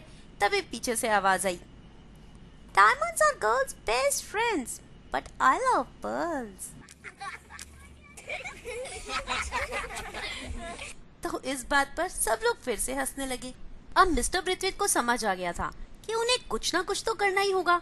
शायद क्लिंटी इसी बारे में बात कर रही हो। अब अगर वो इन सबको चुप ना करा पाए तो ये लोग कभी भी मिस्टर ब्रेथवेट की रिस्पेक्ट नहीं कर पाएंगे। उन्होंने फिर अथॉरिटेटिव वॉइस में कहा, दैट्स इनफ, बहुत हो गया, अब इस लाफ्टर को यहीं बंद कर दो। मुझे बहुत इंटरेस्टिंग और एनकरेजिंग लग रहा है कि तुम इतनी छोटी चीजों में भी लाफ्टर को ढूंढ लेते हो। तुम्हारा सेंस ऑफ ह्यूमर बहुत जबरदस्त है। वेट जैसी छोटी सी चीज में भी तुमने हंसने की वजह ढूंढ ली। तुम्हें अपनी ये बातें बड़ी अम्यूजिंग लगती है। इंग्लिश ना पढ़ पाना, इतनी छोटी सी चीज, वेट्स के बारे में कोई नॉलेज ना होना, ये सब बहुत अम्यूजिंग है। मुझे लगता है कि बहुत मजा आने वाला है मुझे इस क्लास में। तुम लोगों में नॉलेज भी बहुत कम है, बहुत अच्छा सेंस ऑफ ह्यूमर भी है और बहुत अम्यूजिंग भी हो। आई am sure that I will really have a great time in this class. अब ये लोग हंस नहीं रहे थे, बल्कि इनके चेहरे पे थोड़ा सा गुस्सा था और सारे चुपचाप बैठे हुए थे। मिस्टर ब्रेथवेट ने सोचा कि ये ठीक है। फिर उन्होंने कहा, अब हम टेबल ऑफ मेजरमेंट्स के बारे में बात करेंगे। डेनहम, तुम्हें पता है टेबल ऑफ मेजरमेंट्स के बारे में? Sir, I don't know what you are saying. अच्छा, मैं बता दूंगा, बट उससे पहले तुम पहले हंस लो जितना तुम्हें हंसना है। कोई कुछ नहीं बोला, सबके चेहरे पे गुस्से की फीलिंग थी। मिस्टर ब्रेथवेट, तो कोई इस बारे में कुछ बताना चाहेगा टेबल ऑफ मेजरमेंट के बारे में? फिर एक लड़की ने खड़े होके कहा, इंचेस, यार्ड्स, मीटर्स, मिलीमीटर्स। या, दैट्स गुड। जानते हो इन्हें लीनियर मेजरमेंट क्यों कहते हैं? क्योंकि ये एक लाइन में होते हैं। उसके बाद मिस्टर ब्रेथवेट ने इनको टेबल ऑफ मेजरमेंट की, टेबल ऑफ वेट्स की, इन सब की हिस्ट्री बताना शुरू किया और वो लोग एक्चुअली सुन रहे थे। और जब तक लंच ब्रेक की बेल बजी, मिस्टर ब्रेथवेट ने इनको बिजी रखा। तो इस तरह मिस्टर ब्रेथवेट का स्कूल का पहला दिन काफी चैलेंजिंग और काफी इरिटेटिंग भी रहा। उन्हें ये उम्मीद नहीं थी कि टीचिंग का ये प्रोफेशन इतना मुश्किल भी हो सकता है। उन्हें लगा जॉब बड़ा हो गया, बट ऐसा कुछ नहीं था। यहाँ पर भी आपको बहुत कुछ करना पड़ता है। अब मिस्टर ब्रेथवेट को ये समझ आ गया था कि उन्हें पहले बच्चों को जानना है, उनका कॉन्फिडेंस और उनकी रिस्पेक्ट को गेन करना है। कहीं ऐसा ना हो कि जब तक वो ये सब कुछ करे सब कुछ स्पॉइल हो जाए, कुछ ऐसा इंसिडेंट हो जाए कि वो अपनी रिस्पेक्ट हमेशा के लिए खो दे। तो उन्हें अब कुछ ना कुछ एक्शन करना था।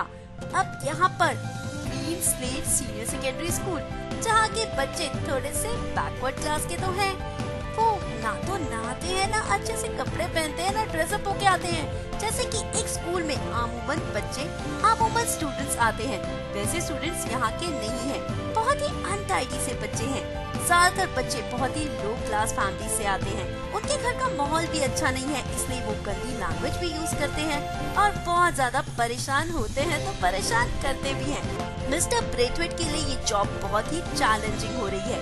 उनको आखिर बच्चों का कॉन्फिडेंस जीतना है, उनके मन में अपने लिए रिस्पेक्ट पैदा करनी है। अब इस सब को करने के लिए उन्होंने किए बहुत सारे एफर्ट्स। तो चलिए बढ़ाते हैं इस नॉवेल को आगे और जानते हैं कि मिस्टर ब्रेथवेट आखिर बच्चों के साथ किस तरह डील कर रहे हैं। यहाँ इस स्कूल की अजीबोगरीब बातों में एक अजीबोगरीब बात ये भी थी कि हर फ्राइडे को प्री रिसेस पीरियड्स में बच्चे अपने स्कूल के बारे में अपना वीकली रिव्यू लिखते थे। ये मिस्टर फ्लोरेन जो हेड मास्टर थे, उनकी बड़ी ही पेट स्कीम थी और वो इसमें किसी का इंटरफेरेंस या किसी का कोई सजेशन भी बर्दाश्त नहीं करते थे। उनका कहना था कि इससे बच्चों की लिखने की हैबिट सुधरती है। इस वीकली रिव्यू में वो स्कूल के बारे में, टीचर्स के बारे में, पढ़ाने के स्टाइल के बारे में, किसी चीज के भी बारे में कुछ भी लिख सकते थे और उनको कोई कुछ नहीं कहेगा। वो फ्रीली अपने व्यूज यहाँ पर लिख सकते थे और मिस्टर फ्लोरेन इसको बड़ी पॉजिटिवली लेते थे। उनका कहना था कि अगर बच्चे इस तरह हर फ्राइडे को वीकली रिव्यू लिखेंगे तो वो पूरा हफ्ता स्कूल में अटेंटिव रहेंगे। वो ध्यान रखेंगे कि उन्हें आखिर फ्राइडे को क्या चीज नोट करके लिखनी है। इस तरह उनकी इंग्लिश भी इम्प्रूव होगी और टीचर्स को जब पता चलेगा कि बच्चों को उनमें क्या चीज नहीं पसंद तो वो उसे चेंज कर सकते हैं। अगर बच्चे टीचर्स की क्लोथिंग के बारे में भी कमेंट करें तो क्या हो गया, टीचर्स अपने आप को सुधार तो सकते ही हैं। अपने पढ़ाने के तरीके को, अपने कपड़ों को, अपने बोलने के तरीके को, किसी भी चीज को सुधारने के लिए उन्हें मौका मिल सकता है। साथ साथ स्कूल में क्या कमियां हैं, बच्चे क्या चेंजेस चाहते हैं, वो सब भी इसके थ्रू पता चल जाएगा। आज फ्राइडे था और मिस्टर ब्रेथवेट बहुत ही कॉन्शियस थे, बहुत ही एंग्शियस थे कि आखिर बच्चे उनके बारे में क्या लिखने वाले हैं। जब रिसर्च में मिस्टर ब्रेथवेट ने बच्चों के रिव्यूज पढ़े तो वो एक्चुअल में बहुत ज्यादा डिसअपॉइंट हुए, क्योंकि यहाँ बच्चों ने उनके बारे में ज्यादा कुछ लिखा ही नहीं था। सिर्फ इतना that we had a new blackie teacher this week. वो पिछले वेडनेसडे जो डांस के टाइम उनका म्यूजिक सिस्टम अचानक से बंद हो गया था, उसके बारे में ज्यादा कंसर्न थे। उनकी क्लास के कुछ लड़के जो कि किसी क्लब के प्रेसिडेंट बने हैं, उसमें ज्यादा इंटरेस्टेड थे रादर कि वो उनके बारे में कुछ लिखें। उन्हें ये बड़ा डिसअपॉइंटिंग लगा। उन्हें लगा कि इसका मतलब वो बच्चों के ऊपर कोई इम्प्रेशन छोड़ ही नहीं पाए कि बच्चे उनके बारे में बात करें। अब वो क्लास में बच्चों को जो भी पढ़ाते थे, बच्चे चुपचाप वो कर लेते थे, पर बिना किसी इंटरेस्ट और एंथुजियाज्म के। ये बहुत ही डिसअपॉइंटिंग और बहुत ही बोरिंग भी था उनके लिए।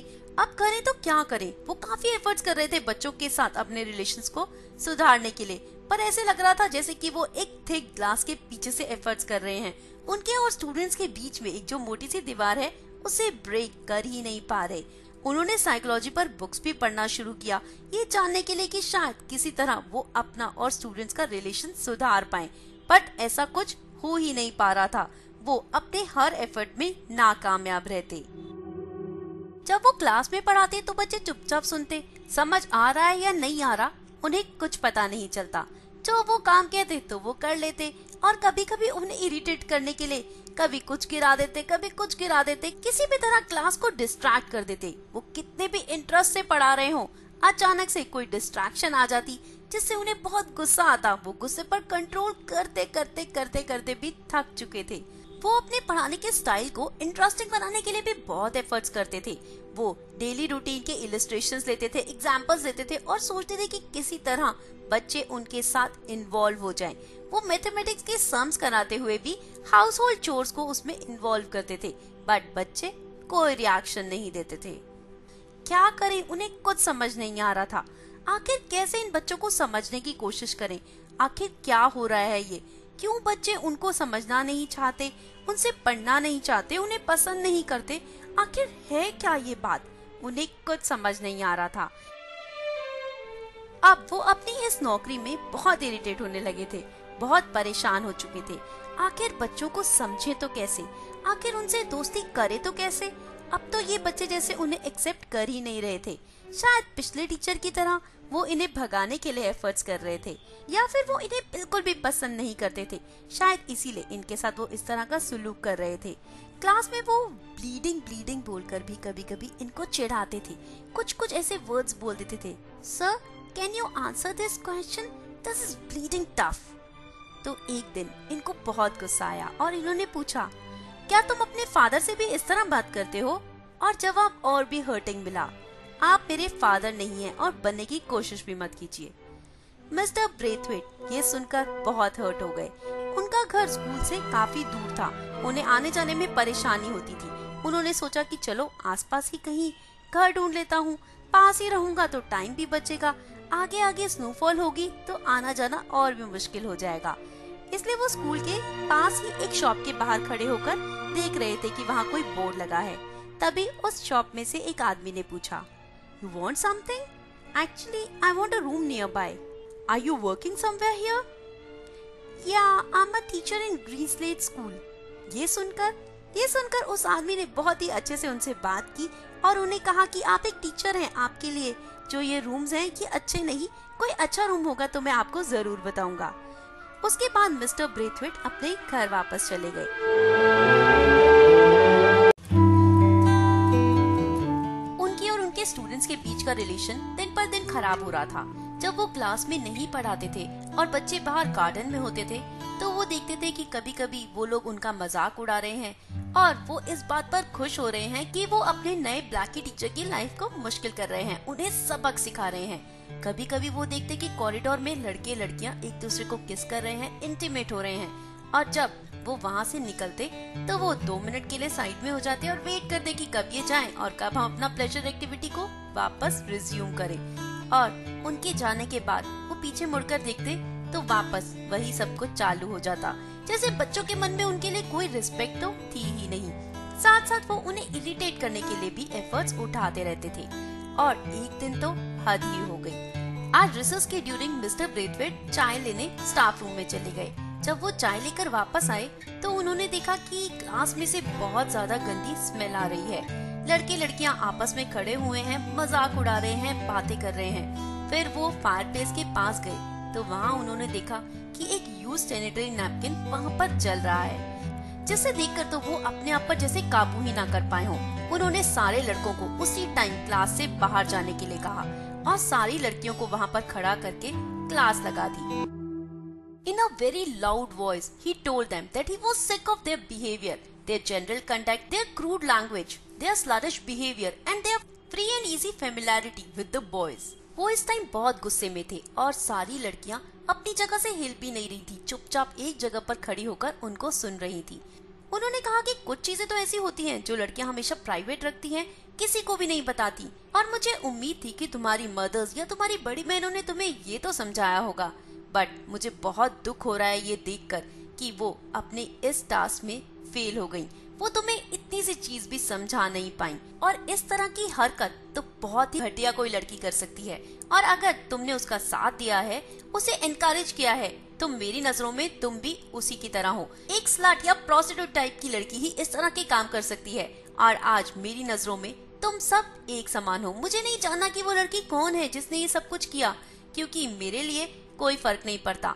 जिसने किया वो और जिसने एनकरेज किया, साथ दिया, उन सब की एक ही जगह है मेरी नजरों में। मैं अभी ये क्लास छोड़कर जा रहा हूँ, सिर्फ 5 मिनट के लिए। 5 मिनट के अंदर अंदर ये ऑब्जेक्ट यहाँ से रिमूव हो जाना चाहिए और क्लास की सारी विंडोज खोलकर सफाई हो जानी चाहिए। यहाँ पर कोई भी स्मेल नहीं होनी चाहिए। ये कहकर मिस्टर ब्रेथवेट गुस्से से क्लास के बाहर चले गए। क्लास से निकलकर वो सीधा लाइब्रेरी में जा पहुंचे। लाइब्रेरी जहाँ पर वो अकेले रहकर सोच सकते थे। उन्हें ये सारा इंसिडेंट बहुत हर्ट कर गया था। वो सोच रहे थे आखिर ऐसा क्या है, क्यों ये बच्चे मेरे साथ इतना बुरा बिहेव कर रहे हैं? क्या ये मेरे नीग्रो होने की वजह से है? नीग्रो होने की वजह से तो नहीं होना चाहिए। फिर आखिर कारण क्या है? क्या ये हिकमैन की तरह मुझे स्कूल से बाहर निकालना चाहते हैं? क्या इन्हें मेरे पढ़ाने का स्टाइल पसंद नहीं? आखिर कारण है तो क्या? मुझे कुछ ना कुछ तो करना होगा, वरना ये नौकरी कर पाना बहुत मुश्किल है। क्या करूं जो इन बच्चों के मन में अपने लिए रिस्पेक्ट ले आऊं? ये सब सोचते हुए वो बहुत परेशान थे, पर वो इन बच्चों से गुस्सा नहीं थे। उन्होंने सोच लिया था कि उन्हें अपने आप को बदलना होगा। उन्हें ये कहीं ना कहीं महसूस हो रहा था कि मुझ में ही कुछ कमी है, जो मैं इन बच्चों के साथ एक रिलेशनशिप एस्टैब्लिश नहीं कर पा रहा। और उन्होंने ठान लिया था कि उन्हें वो कमी पूरी करनी ही होगी। उन्हें किसी न किसी तरह अपने आप में वो चीज लानी होगी कि बच्चे उन्हें पसंद करें। और फिर इसके बाद ठीक 5 मिनट बाद वो लाइब्रेरी से क्लासरूम में पहुँचे। जब वो क्लासरूम में पहुँचे तो उन्होंने देखा कि फायरप्लेस क्लीन था, सारी खिड़कियाँ खुली हुई थी और सब बच्चे अपनी सीट पर बैठे थे। एटलीस्ट लड़कियों की आंखों में कुछ शर्म थी और लड़के उन्हें बहुत एक्सपेक्टेंसी के साथ देख रहे थे कि शायद अब मिस्टर ब्रेथवेट उस इंसिडेंट के बारे में कुछ बात करेंगे। पर मिस्टर ब्रेथवेट ने सब कुछ इग्नोर किया और अपना पढ़ाना शुरू कर दिया।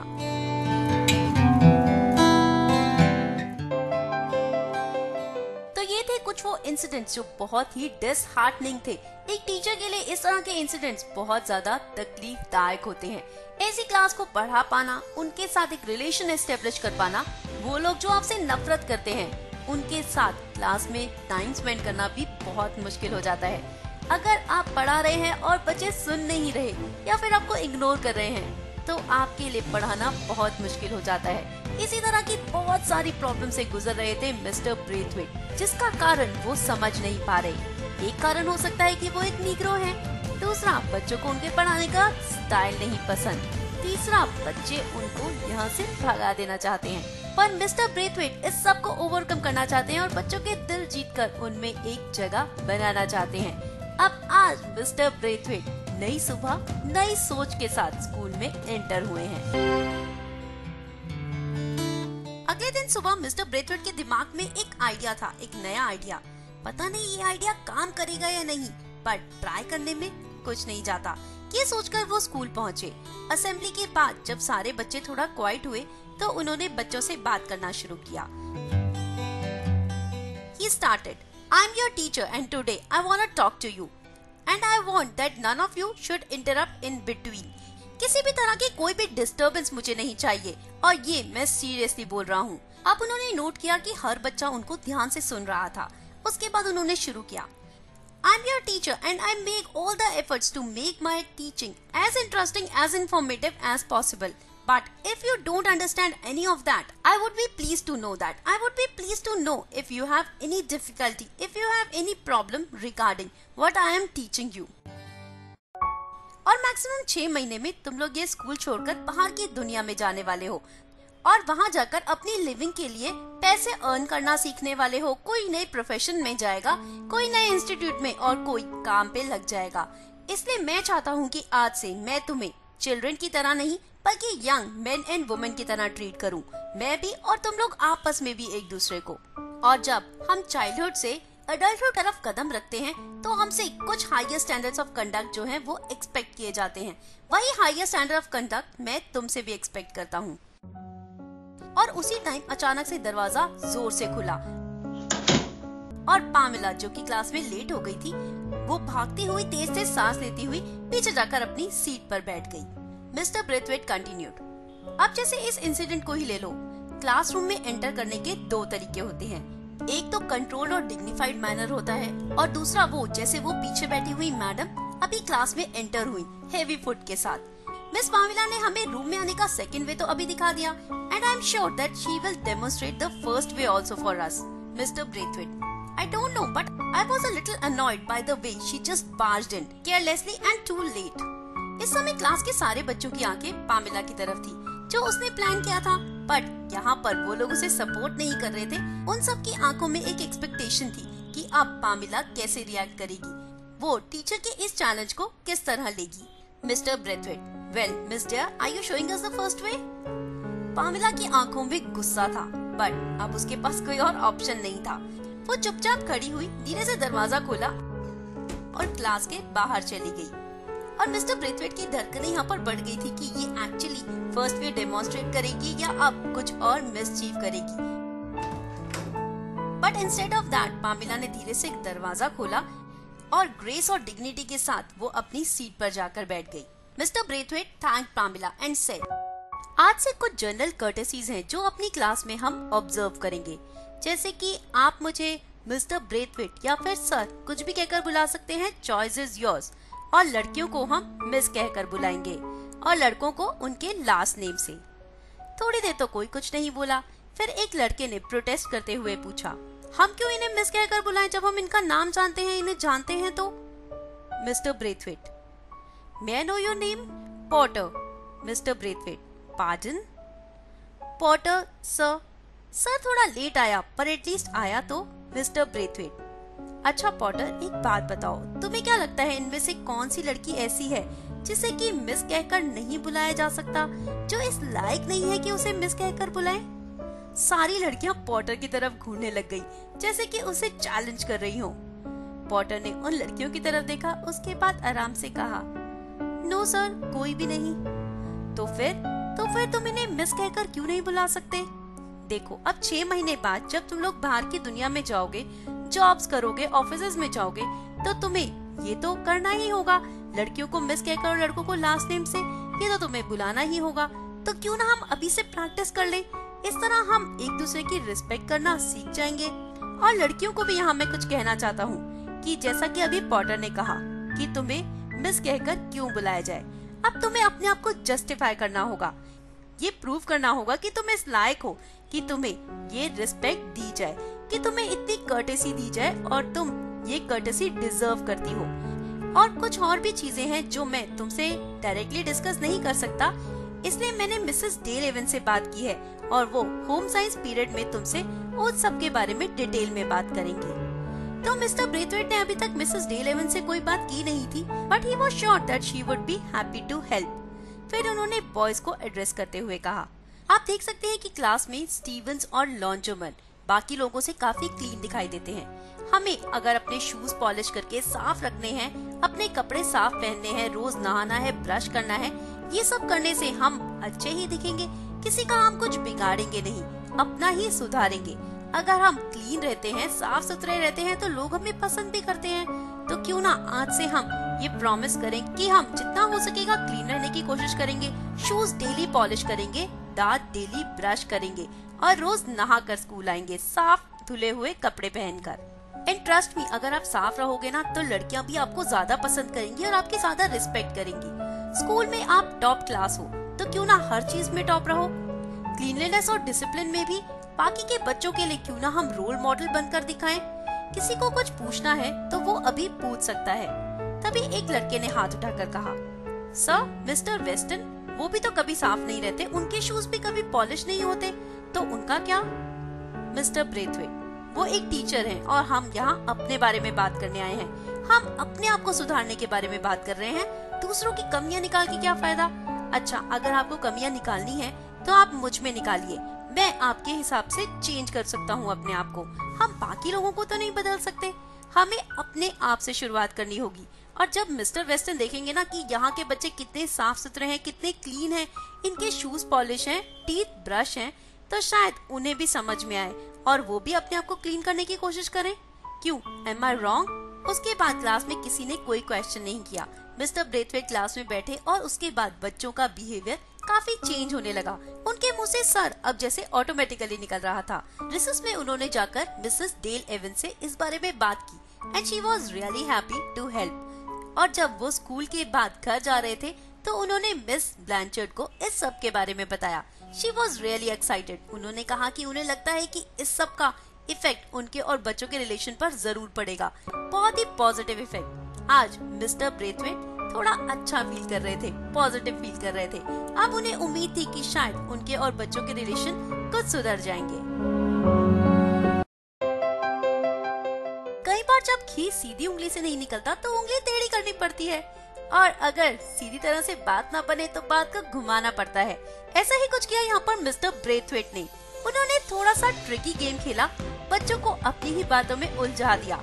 अब इस तरह से बच्चे शायद इसी रेस में पड़ जाएं कि कैसे अपने आप को दूसरे से बेटर प्रूव करना है, दूसरे से क्लीन प्रूव करना है, कैसे अपने आप को डिजर्विंग प्रूव करना है रिस्पेक्ट और कर्टेसी के लिए। खैर, कभी कभी छोटे छोटे चेंजेस हमारी और बाकियों की लाइफ में भी बहुत बड़े चेंजेस ला देते हैं। तो हमें कुछ ना कुछ एफर्ट्स लाइफ में करते रहना चाहिए लाइफ को बेटर बनाने के लिए। वो यहाँ बच्चों के साथ रिलेशनशिप एस्टैब्लिश कर ही नहीं पा रहे थे, जिसके लिए वो बहुत टाइम से बहुत सारे एफर्ट्स कर रहे थे। पर आखिरकार एक छोटे से चेंज ने शायद उनके और उनके स्टूडेंट्स के रिलेशनशिप को सुधार दिया। सच में सुधारा या नहीं, ये तो आज पता चल जाएगा, क्योंकि आज है Friday, weekly review day. Friday की सुबह सारे बच्चे वीकली रिव्यू लिखने में बहुत ज्यादा बिजी थे। आज क्लास में कोई भी नॉइज नहीं थी, सिर्फ पेपर पलटने की या कभी कभी ओकेजनली कोई पेंसिल गिर जाने की। तभी एक लड़के ने मिस्टर ब्रेथवेट से पूछा, sir how do you spell your name? Mister Braithwaite खड़े हुए और उन्होंने बोल्ड लेटर्स में ब्लैक बोर्ड पे अपना नाम लिख दिया। उसके बाद बिल्कुल शांति, सब अपना वीकली रिव्यू लिखने में बिजी रहे। रिसेस टाइम में जब ये रिव्यूज मिस्टर ब्रेथवेट को मिले तो उन्होंने उनको पढ़ना शुरू किया और आज इन रिव्यूज में उनका जिक्र भी था। बच्चों ने जिक्र किया था कि कैसे मिस्टर ब्रेथवेट ने लड़कियों को मिस और लड़कों को लास्ट नेम से बुलाने की बात की है, पर उसके क्या इफेक्ट्स हैं, ऐसा उन्होंने कुछ नहीं लिखा था। हाँ, एक लड़के ने लिखा कि मिस्टर ब्रेथवेट हमसे ऐसे बात करते हैं जैसे हमें सब समझ आता हो और हम ऐसा ही प्रिटेंड भी करते हैं। ये पढ़ के मिस्टर ब्रेथवेट के चेहरे पे स्माइल आ गया। बच्चों को अच्छा लगा था कि उन्हें अब रिस्पेक्ट दी जाती है क्लास में। उन्हें बच्चों की तरह नहीं ट्रीट किया जाता, बल्कि उन्हें यंग बॉयज और गर्ल्स की तरह ट्रीट किया जाता है। ये रिव्यूज पढ़ने के बाद मिस्टर ब्रेथवेट को अच्छा लगा। आज वो ये सारे रिव्यूज अपने घर पर ले गए और अपने मॉम डैड को ये रिव्यूज पढ़ाए। उनको भी ये पढ़कर काफी अच्छा लगा, पर उन्होंने कहा कि रिकी, तुम ये स्कूल के काम घर पर मत लाया करो, तुम्हें थोड़ा सोशल होना चाहिए। तुम जाओ बाहर घूमो, नई चीजें सीखो, क्योंकि टीचिंग का मतलब ये नहीं है कि तुमने किताबी चीजें बच्चों को पढ़ा दी। नई नई चीजें सीखो, नए नए एक्सपीरियंस लो और बच्चों को वो एक्सपीरियंस दो। बच्चों को प्रैक्टिकल नॉलेज दो, उन्हें नई नई अलग अलग चीजें बताओ। अगर तुम स्कूल का काम घर लेकर आओगे, यही घर में ही स्टक रहोगे, तो तुम अपनी नॉलेज को एक्सपैंड ही नहीं कर पाओगे। फिर बच्चों को कैसे कुछ नई चीजें सिखाओगे? मिस्टर ब्रेथवेट, बट मुझे यहाँ आप लोगों के साथ टाइम स्पेंड करना अच्छा लगता है। ब्रेथवेट की मॉम, हाँ मुझे सुनकर अच्छा लगा कि तुम्हें हमारे साथ टाइम स्पेंड करना अच्छा लगता है, पर हम तो बुढ़े हो चुके हैं, हमारे साथ कब तक चिपके रहोगे? अब टाइम आ गया है, तुम्हें अपने लिए कोई लड़की ढूंढ लेनी चाहिए। मिस्टर ब्रेथवेट मुस्काए। उनके फादर, हाँ लड़की ढूंढने के लिए भी बहुत टाइम है, अभी अपने करियर पर कंसंट्रेट करो और बाहर जाओ, सोशल बनो, नए लोगों से मिलो। क्या यहाँ घर में ही पागलों की तरह बैठे रहते हो? पर हाँ, मिस्टर ब्रेथवेट उसके बाद स्कूल का काम कभी भी घर नहीं ले गए। वो स्कूल का काम स्कूल में ही करते, चेकिंग भी स्कूल में करते, बच्चों की गलतियां भी वहीं की वहीं उन्हें बता देते और अब उनके और बच्चों के रिलेशन भी काफी सुधर गए थे। पहले तो लड़कियों को मिस कहने में लड़के हेजिटेट करते थे, पर अब ये सब कुछ बहुत इजीली हो रहा था। अब बच्चे और वो कई बार एक टॉपिक को लेकर डिस्कशन में इतने डूब जाते थे कि उन्हें पता ही नहीं चलता था कब रिसेस हो गई और कब छुट्टी हो गई। इस तरह उनके दिन अब स्कूल में पहले से बहुत बेहतर हो गए थे। अब बच्चों ने क्लीनलीनेस की तरफ भी ध्यान देना शुरू कर दिया था, अपने अपीयरेंस की तरफ भी। अब उन्होंने अपनी लैंग्वेज को भी सुधारना शुरू कर दिया था। बच्चों के अंदर बहुत सारे चेंजेस आ चुके थे। मिस्टर ब्रेथवेट ने अब बच्चों को समझाया कि एजुकेशन का मेन एम क्या है। एजुकेशन का मेन एम है उनकी थिंकिंग और उनकी रीजनिंग पावर्स को डेवलप करना। क्लास में कुछ बच्चे तो बहुत इंटेलिजेंट थे, जैसे कि Pamela Dare, Potter, Ted Jackson, Larry, पर कुछ बच्चे एवरेज भी थे। पर हाँ, वो इन बच्चों की इंटेलिजेंस को देखकर स्ट्रगल करते थे इनसे कम्पीट करने का।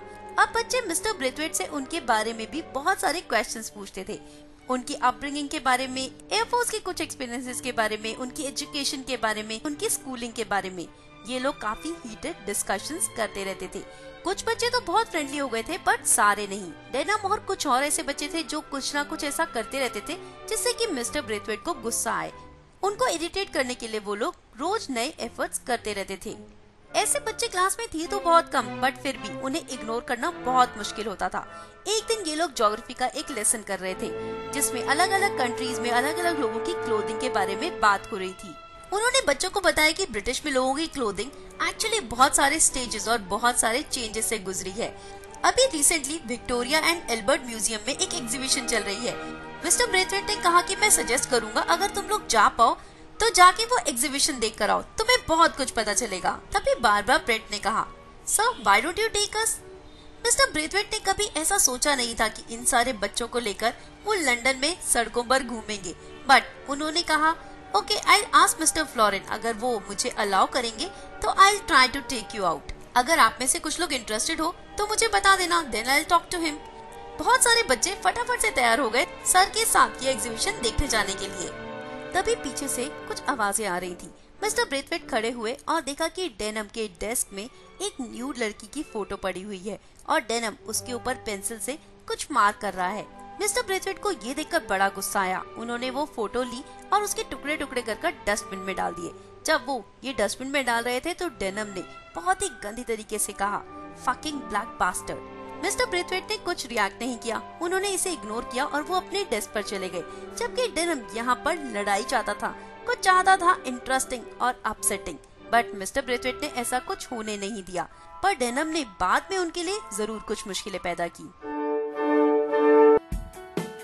आज पीटी की क्लास थी और डेनम ने सामने आकर मिस्टर ब्रेथवेट से कहा, सर हम आज पहले बॉक्सिंग कर सकते हैं? मिस्टर ब्रेथवेट, क्यों? ऐसे ही सर, आज बहुत मन है बॉक्सिंग का। मिस्टर ब्रेथवेट, चलो ठीक है, एज यू विश। उसके बाद डेनम ने पॉटर को उसके साथ बॉक्सिंग करने के लिए कहा, जिसके लिए पॉटर ने मना कर दिया। तो डेनम ने मिस्टर ब्रेथवेट से कहा, would you like to do boxing with me? Mister Braithwaite, no I am not at all interested. Denham, डर गए? डर लग रहा है मुझसे? आओ एक बार ट्राई तो करो। मिस्टर ब्रेथवेट समझ गए थे कि डेनम की ये सारी चाल है मिस्टर ब्रेथवेट को बेवकूफ बनाने के लिए, उनके ऊपर अटैक करने के लिए। पर बाकी के स्टूडेंट्स मिस्टर ब्रेथवेट की तरफ इतनी एक्सपेक्टेशन के साथ देख रहे थे कि वो मना कर ही नहीं पा रहे थे। वो डेनम के साथ बॉक्सिंग करने के लिए एग्रीड हो गए और जब इन लोगों ने बॉक्सिंग शुरू की तो मिस्टर ब्रेथवेट समझ गए कि डेनम बहुत ही स्ट्रॉन्ग है। डेनम ने एक दो पंच मिस्टर ब्रेथवेट के फेस पर मारे तो उनकी आंख में से पानी और नोज में से ब्लड आने लगा। अब मिस्टर ब्रेथवेट को बहुत गुस्सा आ गया था। जहाँ बाकी के बच्चे मिस्टर ब्रेथवेट के इस लेम अप्रोच से काफी डिसअपॉइंटेड लग रहे थे, डेनम बहुत खुश था, उसे बहुत अच्छा फील हो रहा था। अब मिस्टर ब्रेथवेट को बहुत ज्यादा गुस्सा आया और उसके बाद जो उन्होंने एक दो पंच डेनम को मारे वो जाकर जमीन पर गिर गया। सारे बच्चे आकर उसकी मदद करने लगे। मिस्टर ब्रेथवेट, ये जहाँ है इसे यहीं छोड़ दो, अपने आप ठीक हो जाएगा। थोड़ी देर बाद पीटी की क्लास वापस रिज्यूम हो गई। जब पीटी की क्लास खत्म हुई तो मिस्टर ब्रेथवेट डेनम के पास गए। क्यों, क्या हुआ? अब तुम कुछ बेटर लग रहे हो, जाओ वॉशरूम में जाओ और अपना सर धो लो, शायद तुम्हें बेटर फील हो। Denim, yes sir. अब ये सर ऑटोमेटिकली उसके मुंह से निकल रहा था। इस सारे सेशन के बाद डेनम के साथ भी उनका रिलेशन काफी सुधर गया। अब बच्चे न सिर्फ उनकी बहुत ज्यादा रिस्पेक्ट करने लगे थे बल्कि वो काफी प्राउड भी फील करने लगे थे। उनको अच्छा लग रहा था कि मिस्टर ब्रेथवेट उनके टीचर हैं। वहीं मिस्टर ब्रेथवेट जहाँ रोज स्कूल में आते थे डरते हुए, घबराते हुए कि आज क्या नया इंसिडेंट होगा, वहीं वो आजकल स्कूल आते हुए बहुत एक्साइटेड रहते थे। उन्हें स्कूल जाने की क्यूरियोसिटी रहती थी। बच्चों के साथ रिलेशन सुधर गए थे और क्लास में पढ़ाने में अब बहुत मजा आता था। कोशिश करने वाले की कभी हार नहीं होती। जी हाँ, मिस्टर ब्रेथवेट ने कोशिश की तो अब उनकी जीत हो रही है। उन्हें बच्चे समझने लगे हैं, उनकी रिस्पेक्ट करने लगे हैं और अब उन्हें क्लास में पढ़ाने में मजा भी आने लगा है। अब उनके लिए ये टीचिंग के नए नए एक्सपीरियंसेस बहुत इंटरेस्टिंग हो गए हैं। उन्हें टीचिंग करने में बहुत मजा आ रहा है। खैर, अब आगे भी इस नॉवल में बहुत सारे ऐसे इंसिडेंट्स होने वाले हैं जिन्हें सुनने के बाद आपको बहुत मजा आएगा, पर उसके लिए आपको करना होगा थोड़ा सा इंतजार। जी हाँ, अब समय हो चुका है और मुझे यानी आपकी होस्ट तो साजन निशा को आपको देनी होगी इजाजत। अगले हफ्ते same time same channel I will be right back with the rest of the novel To Sir with Love by E.R. Braithwaite. Till then you have to do the same. आप अपने प्यारे प्यारे फीडबैक्स मुझ तक यूं ही पहुंचाते रहिए, अपना प्यार मुझ पर यूं ही लौटाते रहिए और मैं आपके लिए नई नई नॉवेल्स इस शो में लाती रहूंगी। और हाँ, मुझे अपनी पसंद की नॉवेल सजेस्ट करना मत भूलिए। ऐसा नहीं है कि अगर आपके सजेस्ट की हुई नॉवेल अभी तक इस शो में नहीं आई है तो आएगी नहीं, आएगी, बिल्कुल आएगी, जरूर आएगी। जी हाँ, इस नॉवेल के बाद मैं आपके लिए कोई ऐसी नॉवेल लाऊंगी जो आप में से ही किसी ने मुझे सजेस्ट की है, और अगर आज आप कोई और नॉवेल सजेस्ट करेंगे तो उसके बाद वो आ जाएगी। ये सीरीज तो चलती ही रहेगी, मैं भी कहीं नहीं जाने वाली और आप भी। हम लोगों का प्यार यूं ही बना रहेगा और ये दोस्ती हम यूं ही निभाते रहेंगे। चलिए अब बक बहुत हो गई, मुझे यहाँ से निकलना होगा। Till then you stay fit, stay healthy, keep laughing and keep listening to Radio Run a Flight of Life. Bye bye.